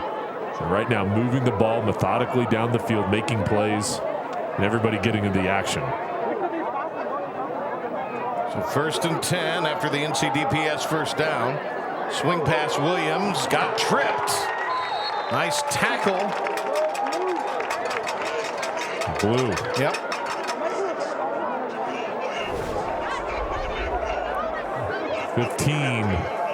He diagnoses it. That's a heck of a play. Second time he's made a tough open field tackle going against Williams. I mean, that's very challenging. He's able to just knock him down with his feet. Jay, there's guys that are just football players. You know, they call them athletes. Yeah. Now that's kind of the modern parlance of the last 15 or so years. I mean, that he would fall under that. Well, he's an athlete and football player. Does it all. Williams eludes one, stiff arms his way through another, breaking tackles, pushing down to the 15. An NCDPS first down, and it sets him up inside of the CFNC red zone. College Foundation of North Carolina, helping you plan, apply, and pay for college. Williams shows the extra effort. Counter play, you make a man miss, and then he finishes off the run, 2 stiff arms, and then continues to move his legs, fall forward, and your teammates, and they're watching you, how you finish runs, how hard you're playing, and he's the guy everybody looks up to. Finally put down by Kamari Blue there. I thought for a second that Cardbo was going under center. Back to either side, gives it to Des Smith.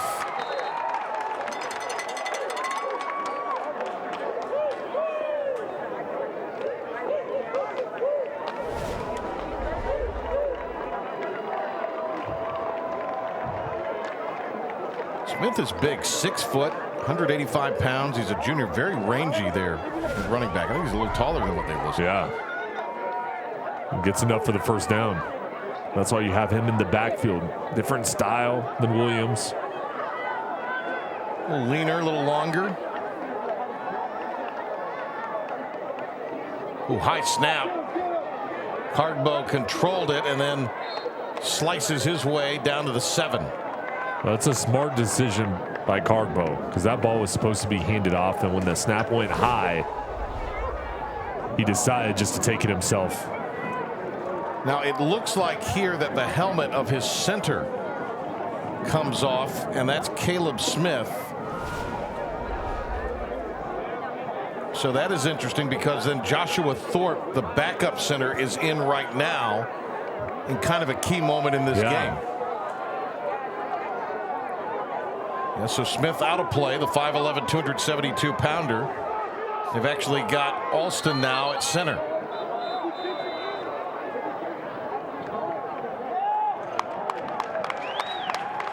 This is going to go against the Hornets. Well, that student section, they're down there on that end of the field now, and they have been engaged and active in this game the entire night. Making a difference.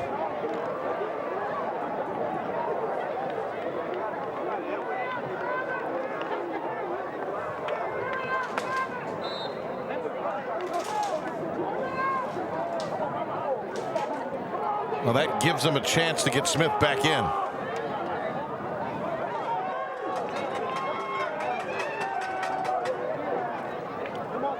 Second and 4. Nice tackle made by Gear behind the line of scrimmage. And that's how we'll end the third quarter. Falcons with a clock-chewing drive to put them ahead. And they're trying to stay there as we go to the fourth quarter on Friday Night Rivals.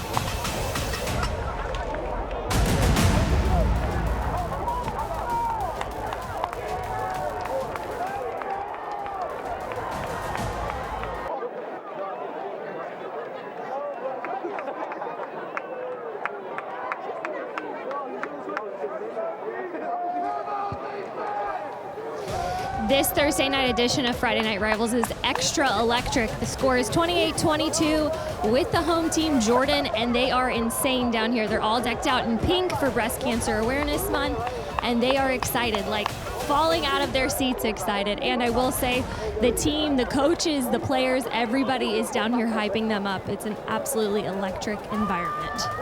Back to you guys in the booth.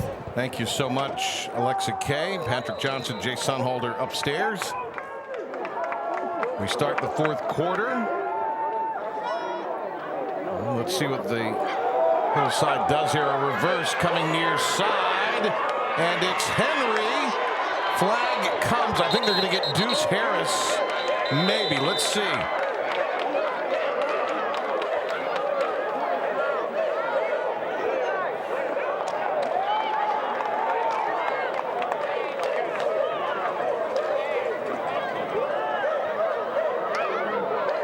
Looks like it's against the Hornets, Sonny. Going to be a hold. Yeah, they tried to show the misdirection. That's tough when you're on the backside trying to seal off the edge. Looked like they were going to run the option, give it to Henry, who raced around, and you don't see it there, but clearly Harris was detected upfield for a hold.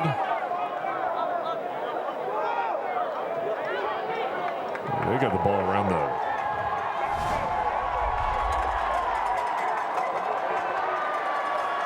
see where they're moving it to. They're still setting the ball in. With third down coming up. Looks like they're going to have a discussion about it. Well, I think it depends on spot of the foul.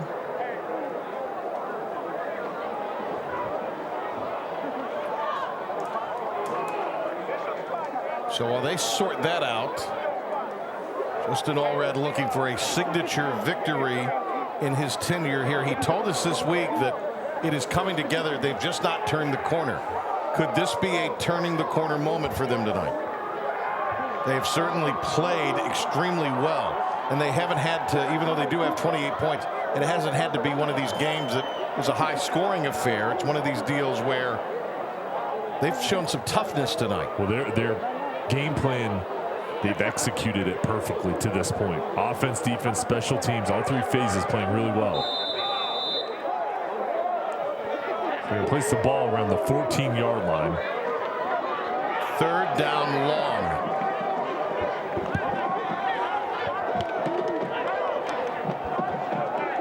They're going to get to about the 3 or 4-yard line to get the first down. Play clock down to 6. Empty set. Williams, nice move. Williams, he will make contact at the pylon and break the plane and get a touchdown. A Crabtree Mall touchdown to tie it up. Crabtree Mall, your go-to destination for fashion and food for 50 years. Shop, dine, and explore our 200+ stores and restaurants in the heart of Raleigh. And you have your best player the ball. One-on-one situations. Nice blocking by KJ Johnson, number 3, to clear the path. So, the extra point to snap the tie. 28 all. It's up, and the Hornets retake the lead. West Shore home, Friday Night Rivals, presented by Air Experts Heating and Cooling. Impressive answer for Williams and the Hornets as they lead by 1 as they look to get off to the 1-0 beginning in league play on the road tonight.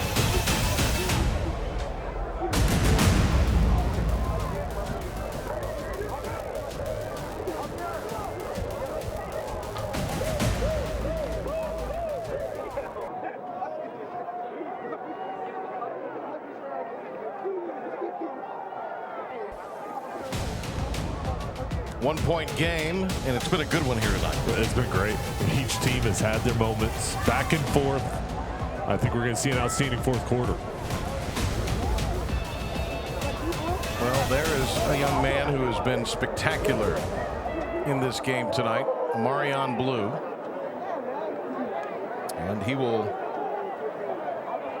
factor prominently, I'm sure, down the stretch. McMiller. Morris McMiller, a 6'1", 185-pound junior.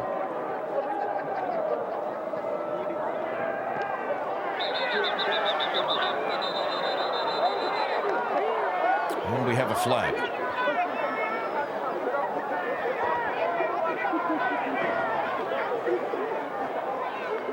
It's going to go against Hillside.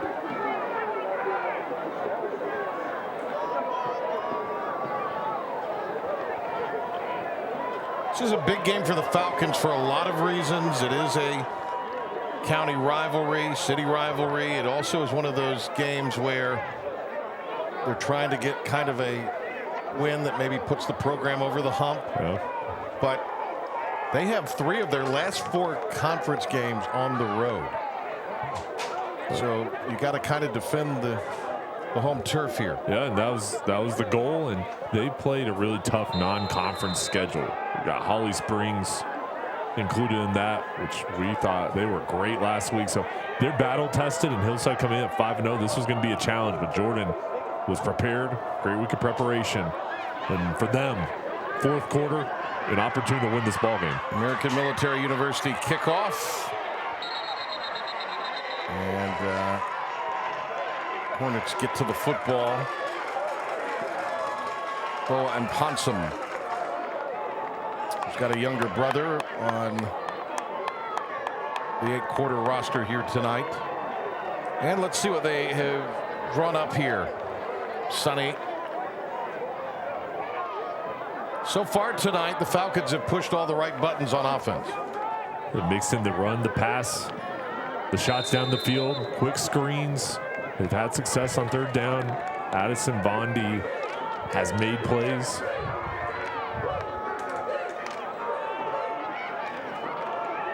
Blue with a huge run on first down. Boy, he just bulldozed the defender Chavis. Right up the middle, fearless.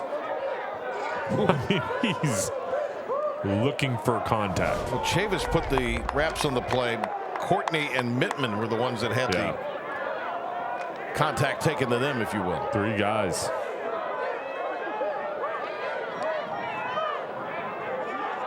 Jordan slowing down the ball game. Shifts, motions, pre-snap, taking their time.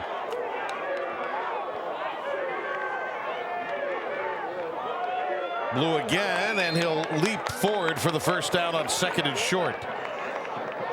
That's a myspot.nc.gov first down, your spot for COVID-19 protection.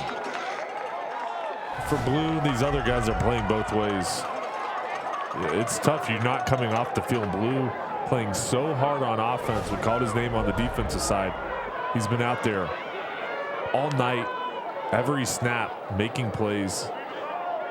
His conditioning, his want to, all those qualities that you look for in a football player, he's got them. Now 1st and 10.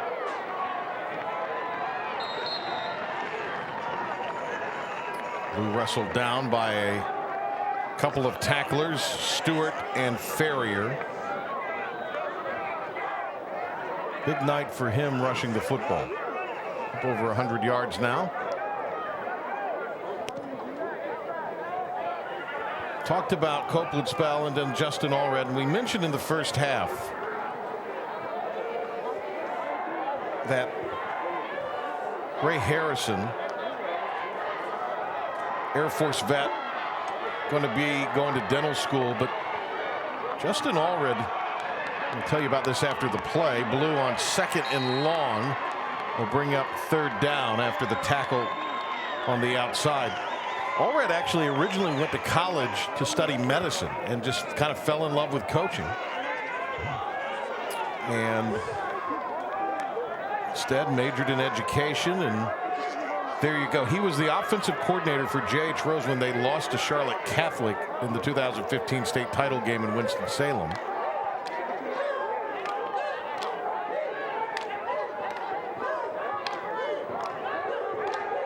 Good look at him and Copeland Spell working together with the signals. Shifts the motions pre-snap. Oh, they put it on the turf. Hillside dives on it. If they have the ball, it will be the third turnover of the game. Let's see. Jordan's got it. Yep. Big Derek Hunter, the second, the senior, pounced on it. On third down, Hillside did the job. You see, just not a clean. Whew. Initially, it looked like the Hornets had it. Yeah. Well, give Hunter credit to pounce in there and jar it loose so he could get his mitts on it. Jordan's going to stay on the field and go for it. They completed a fourth down on the drive to start the half. Caught. And it is Boa and Ponsum. Very close. Did they say his knee was down? They do. Let's take a look. Heck of a play by Bondi to get rid of it. Yep, it's the right call. Tough break, though, for the Falcons. And Jordan had it. Got to go down for it.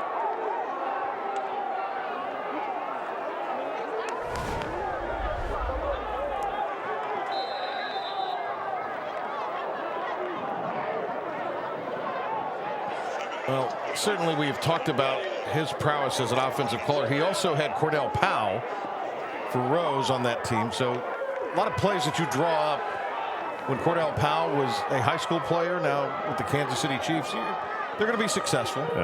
It's just interesting to talk to each coaching staff, the former players that they've coached, and so many great players that have come through their programs. Now, wait a minute. What happened here? A flag, and that will go against Hillside.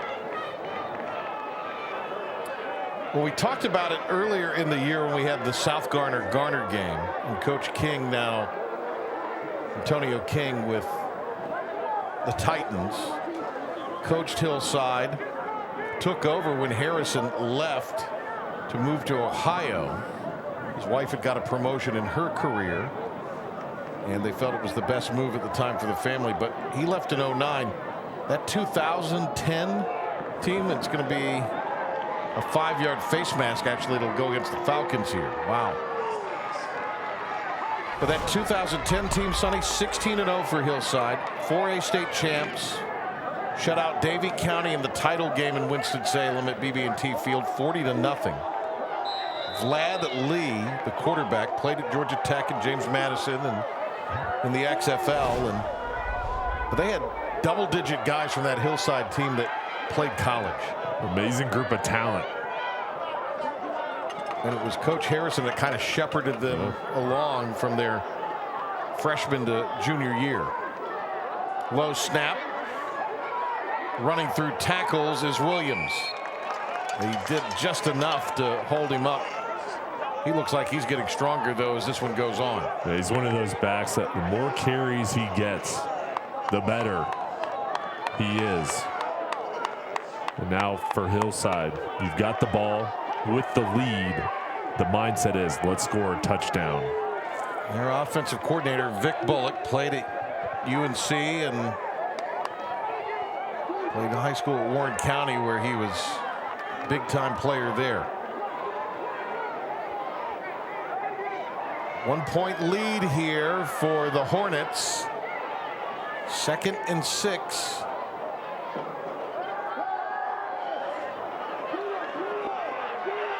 Cargbo almost got careless with the ball and will go down. A loss on 2nd down. It'll bring up 3rd and long.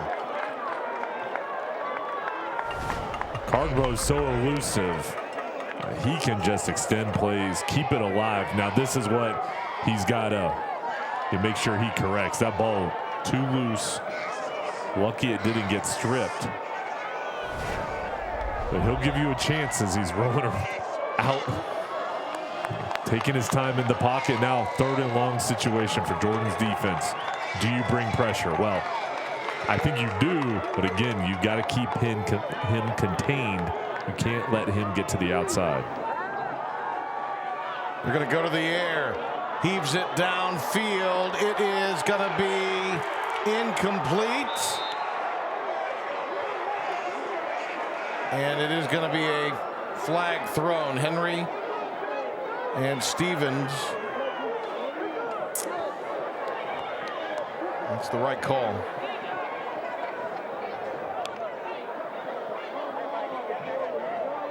Well, we have a second marker down too. Could this be a hold? It looks like there's a hold in the backfield and then the pass interference.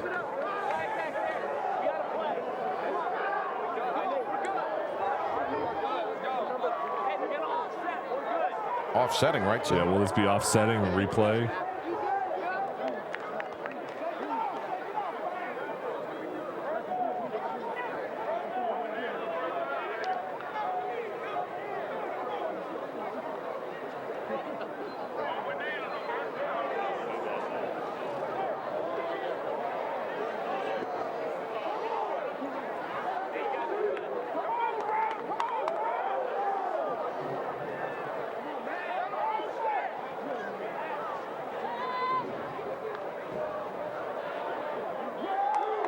It's a personal foul. The offset. All right, let's see if we can spot the personal foul.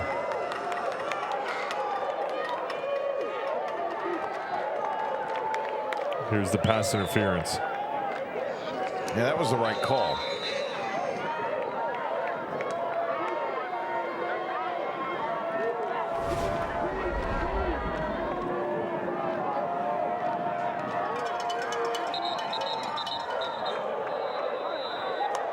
And they burn a timeout here.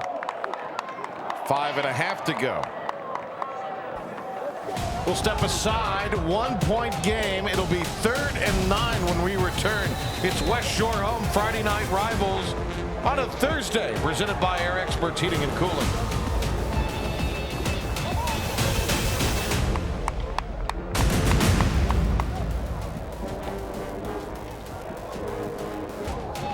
Hornets take the timeout. 5.5 to go.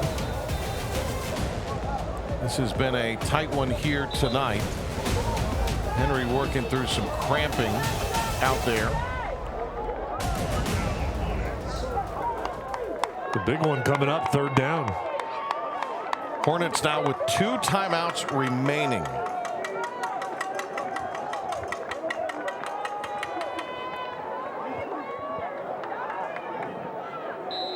It's like Jordan going to play coverage the way they're lined up.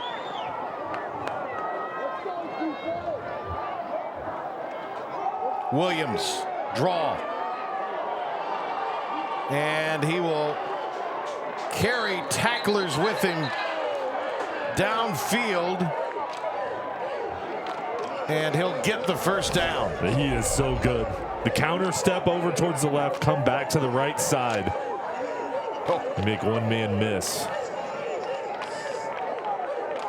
Not only do you get the 1st down for Hillside, now you can use the clock.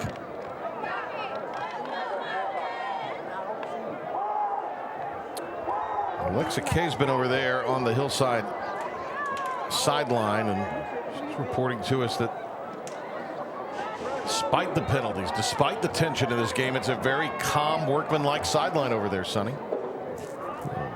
Keeping their cool. There's a flag coming in. It hit him in the head. He'll go to the end zone, but I think it's going to be a hold. All in a day's work for Williams, right? We're just trying to run the ball. It's a pretty hard throw, too. Yep, going to be a hold. Boy, they have had a lot of penalties here in key moments. Yeah, and it's affected them. As he runs.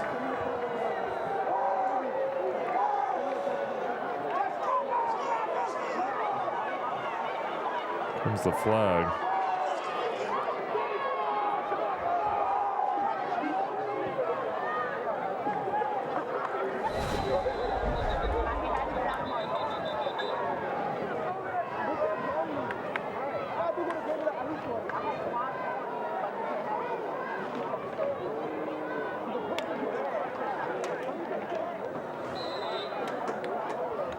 So 1st and 15 now.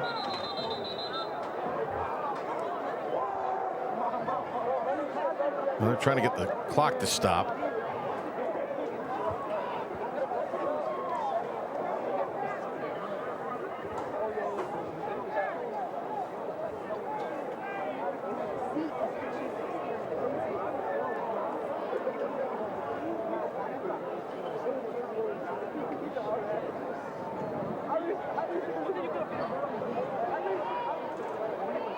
Curry Stadium, 1-point game.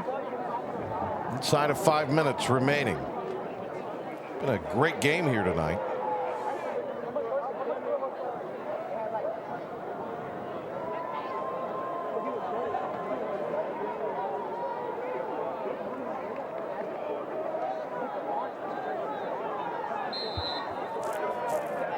Now they get 4:44 on the clock remaining. Cargbo, oh, that snap hit the ground. Throws with a clean pocket. And that incomplete, intended for Johnson. Played a lot better by Stevens, and we've got an injured Falcon.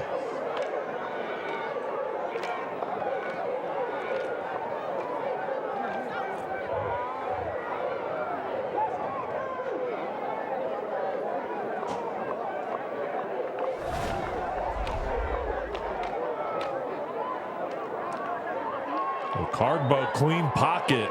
And he's taking the shot now. Stevens, stride for stride. A little bit of contact there. Good no call. Yeah. I mean, he turned his head, looked for the football. Yeah. Inadvertent contact by both players. Yeah, nobody should have any issues with that. Another timeout.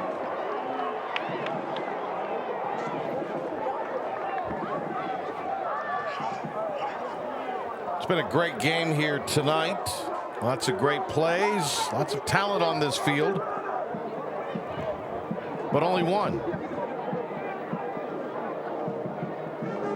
can be our West Shore home player of the game.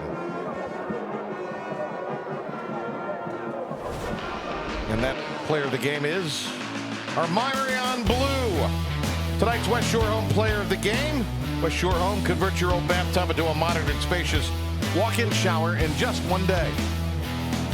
Well, it's deserved. He's been all over the field, offense, defense, making plays. This was one of his biggest of the night.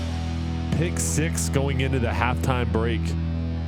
Gave his team momentum, his ability to run the football, get tough yardage. He's an outstanding football player.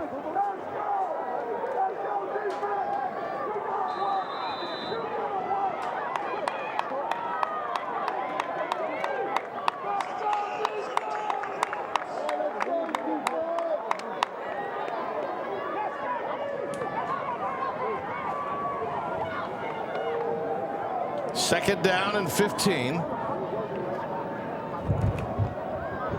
As the breeze picks up here, Williams, another big run. Williams fighting for yardage. He is going to be unable to get the first down, but he has set them up for a heck of a opportunity here. Probably 2 down territory now with that run. Well, this is the same counter play that they've had success with all night long. They previously ran it. On the last third down, takes a step towards the left, the counter, you come back to the right side, the offensive line seals it off, and it's just Williams continuing to fight, battle through the tackles. I mean, these aren't arm tackles he's running through either. He's physical. Inside of 4 minutes we go, 3rd and 3. Same play. Tried to bounce it outside, cut it back. And we have a penalty flag. And another one comes in. So hold everything with 3:40 to go. I believe at least there's one hold. We'll see about the second.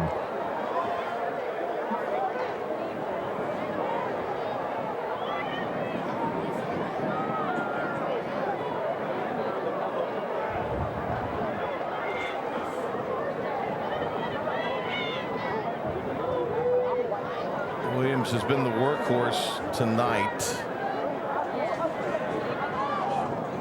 Coach Allred and company. His defensive coordinator Jordan Smith.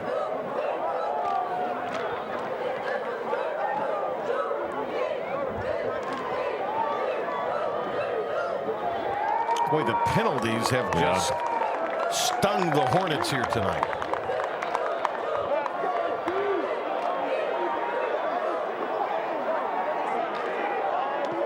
It's going to be another hold. And then unsportsmanlike, that one against Jordan. Interesting.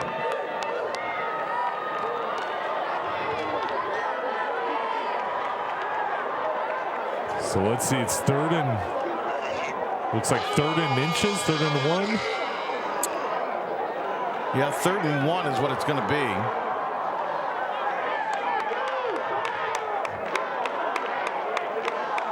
Ball just inside the 20 for the CFNC Red Zone, the College Foundation of North Carolina, helping you plan, apply, and pay for college.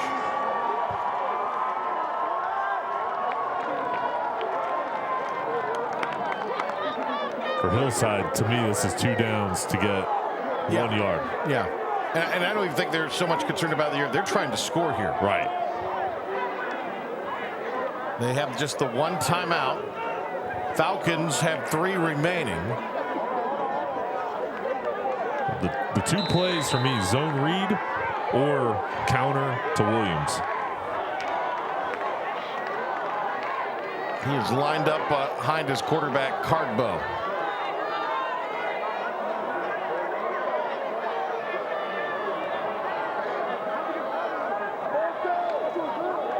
Up the middle. First down. So myspot.nc.gov first down, your spot for COVID-19 protection. They've been running behind the right side. Caleb Smith, the center. Banks, the right guard. Hylton, right tackle. The big guys clearing the path. Doing the job. Here's the other part of this, Sonny. They have the 1-point lead here.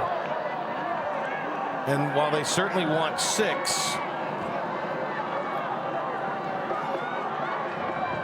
they also want to burn that fourth quarter clock down some more. And Jordan, you may have to start using timeouts on defense.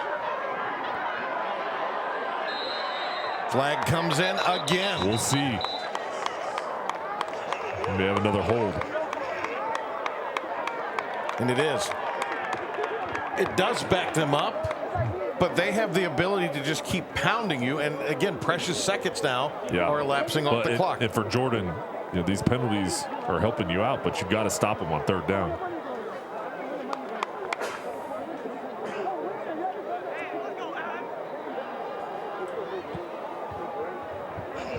Well, the clock is stopped here, obviously, with the penalty.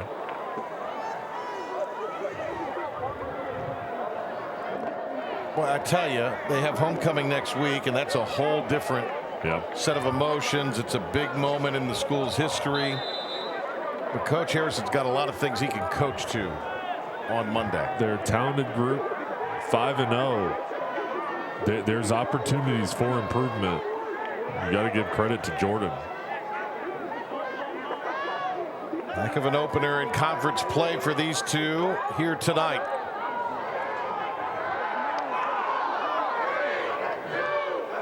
Play clock down to 1. Toss sweep. Student body right. Held him on 1st and 20. Jordan uses a timeout.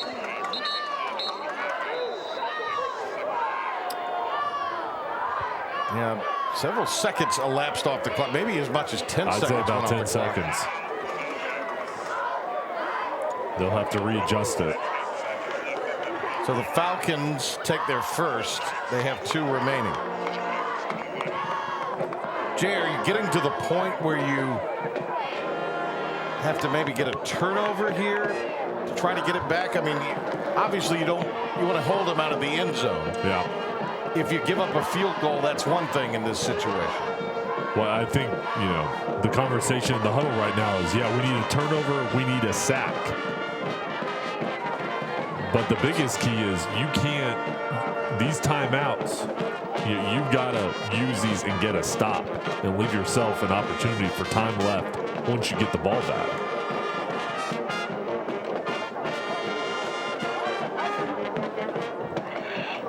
And for Hillside, you want to run the ball. I mean, force Jordan to use the timeouts, but they've had success with the counter play. I'd be shocked if they don't go back to it either on this next play or the play after. And on this drive, they've been able to pick up 3rd and long conversions. 1 point, Hornets lead over the Falcons here. Jordan had a lead in this game early in the 3rd quarter.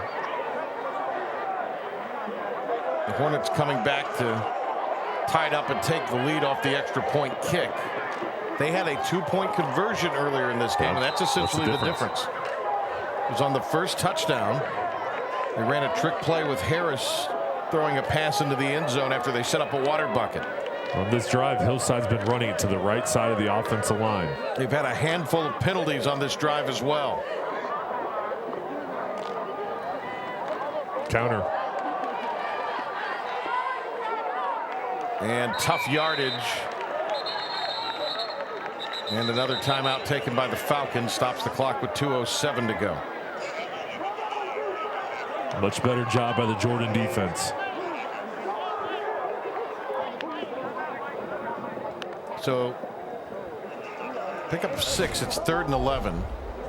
So let's talk some strategy here as we take another look at the run. And a nice job to ride him down there by Logan Dockery, the outside linebacker. Do you take the timeout here if you prevent him from getting the first down or keep him out of the end zone, or do you hang on to that timeout? I think you've got to use the timeout. Because if you prevent a touchdown, they've got to try to kick it. They're going to have to kick it.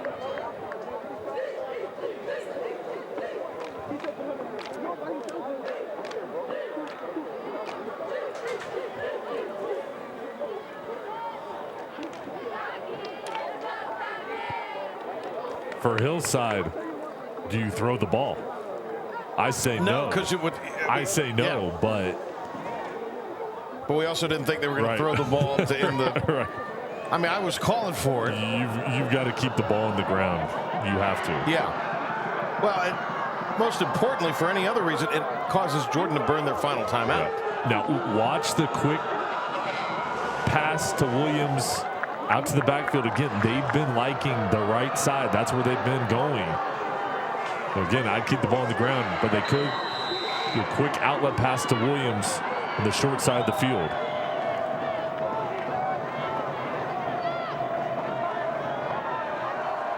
Oh, they're going to go to the air. Wow. Screen. And they sniffed it out.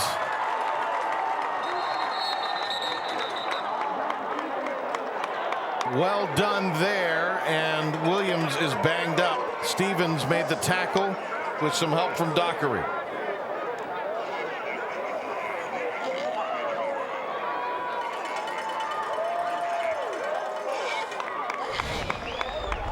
The defense read their keys.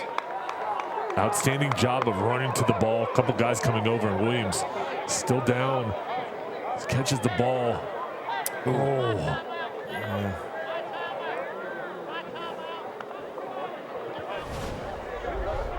Came down on a bad and awkward way. I hope he's okay. Yeah.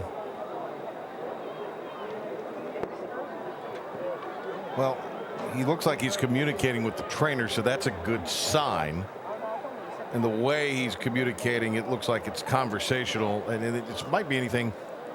Certainly, I'm not saying he's not hurt. He probably is one way or the other, injured, hurting after that because it was just an awkward angle. But it also might have been something that kind of shocked him a little bit as well.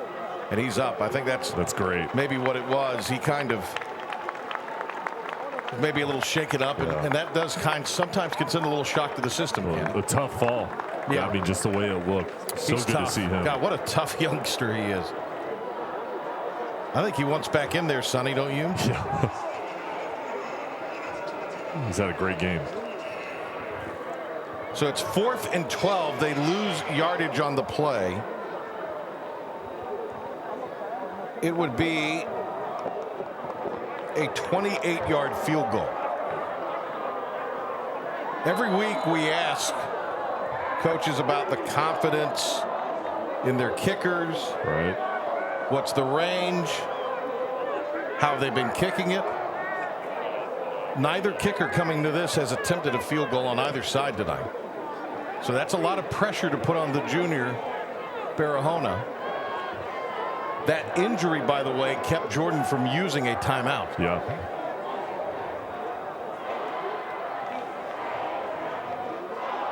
Well, it's interesting decision strategy that goes into this.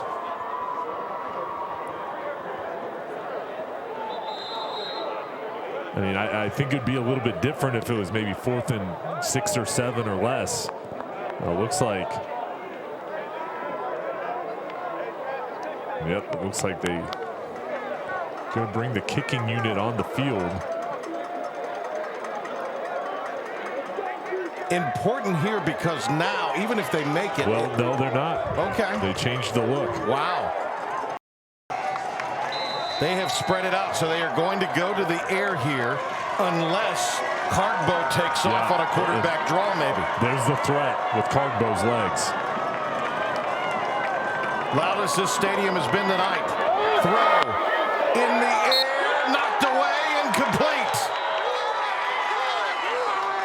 Boy, and Ponson with the defensive play. Heck of a play to knock the ball loose. So now, minute 56. Let's take a look. It was a slant route. Outstanding coverage technique to get the right arm in. Going against Deuce Harris. Bowen Thompson just knocked it out. That was a great play, wasn't it? But perfect, and it's so tough so you don't get the the penalty on the pass interference. He's able to reach around, knock it down. Now your offense is what you want. You have a timeout, less than 2 minutes, plenty of time. You have to play up-tempo.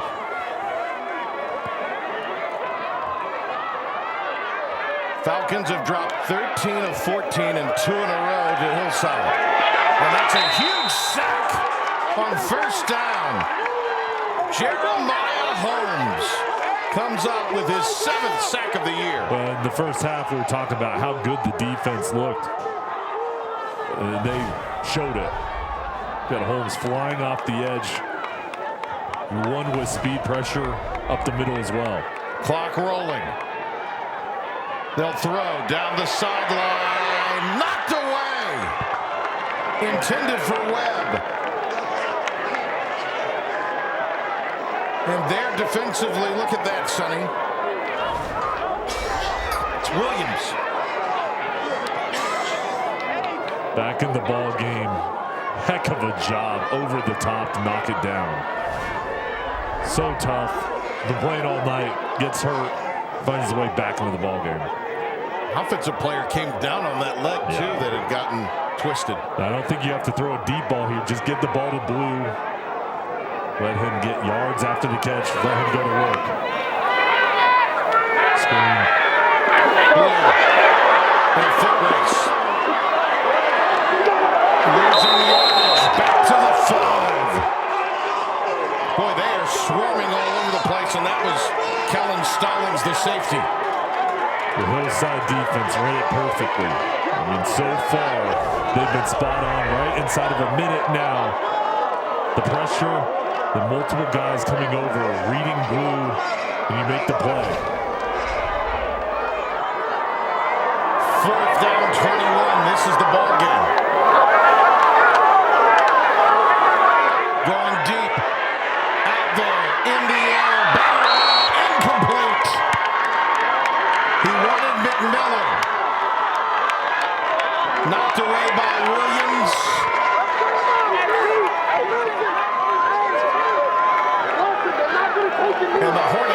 survived to move to 6-0. Impressive defensive stand. Hillside gets pressure. The secondary does the job. Jordan, you have the timeout, less than 2 minutes. You got to go the length of the field against a really good defense. And Hillside, with their pressure, just put Jordan in a really tough position. They came through.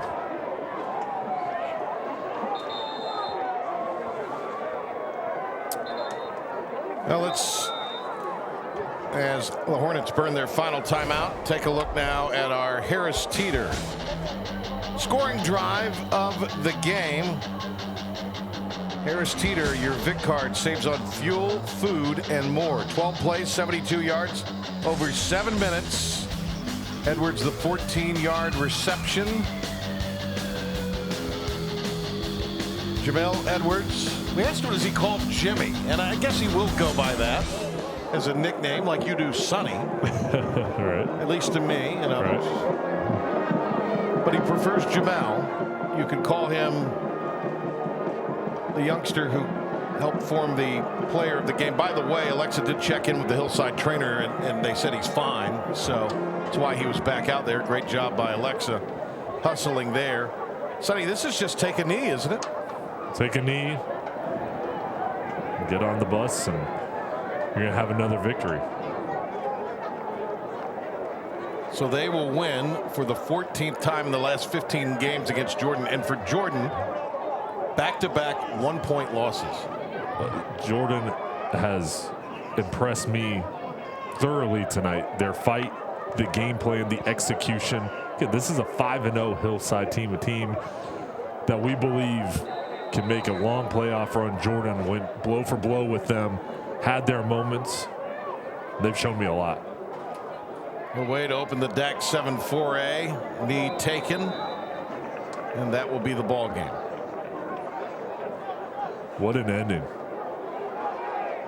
Well, they had their offense much valued throughout the week, and it was their defense at the end that ends up winning it for them. Yeah, they've got a lot of athletes on the defensive side, and they came through when they needed to get pressure. The front four, one up front. Heck of a fight by Jordan here tonight as the final 10 tick off. But they're going to dip to 1-5 and 0-1 in conference play. Justin Allred and his coaching staff is building something special at Jordan. A lot to be proud of. It's not the ending that they wanted, but they've shown us a lot. Offense, defense, special teams. They've got some great players, and I think they're going to really finish off the season in a strong way. In Hillside, in a tough environment, they found a way to get the win. Hornets move to 6-0, and we'll have our presentation of our FNR trophy with Alexa after this. Stay with us.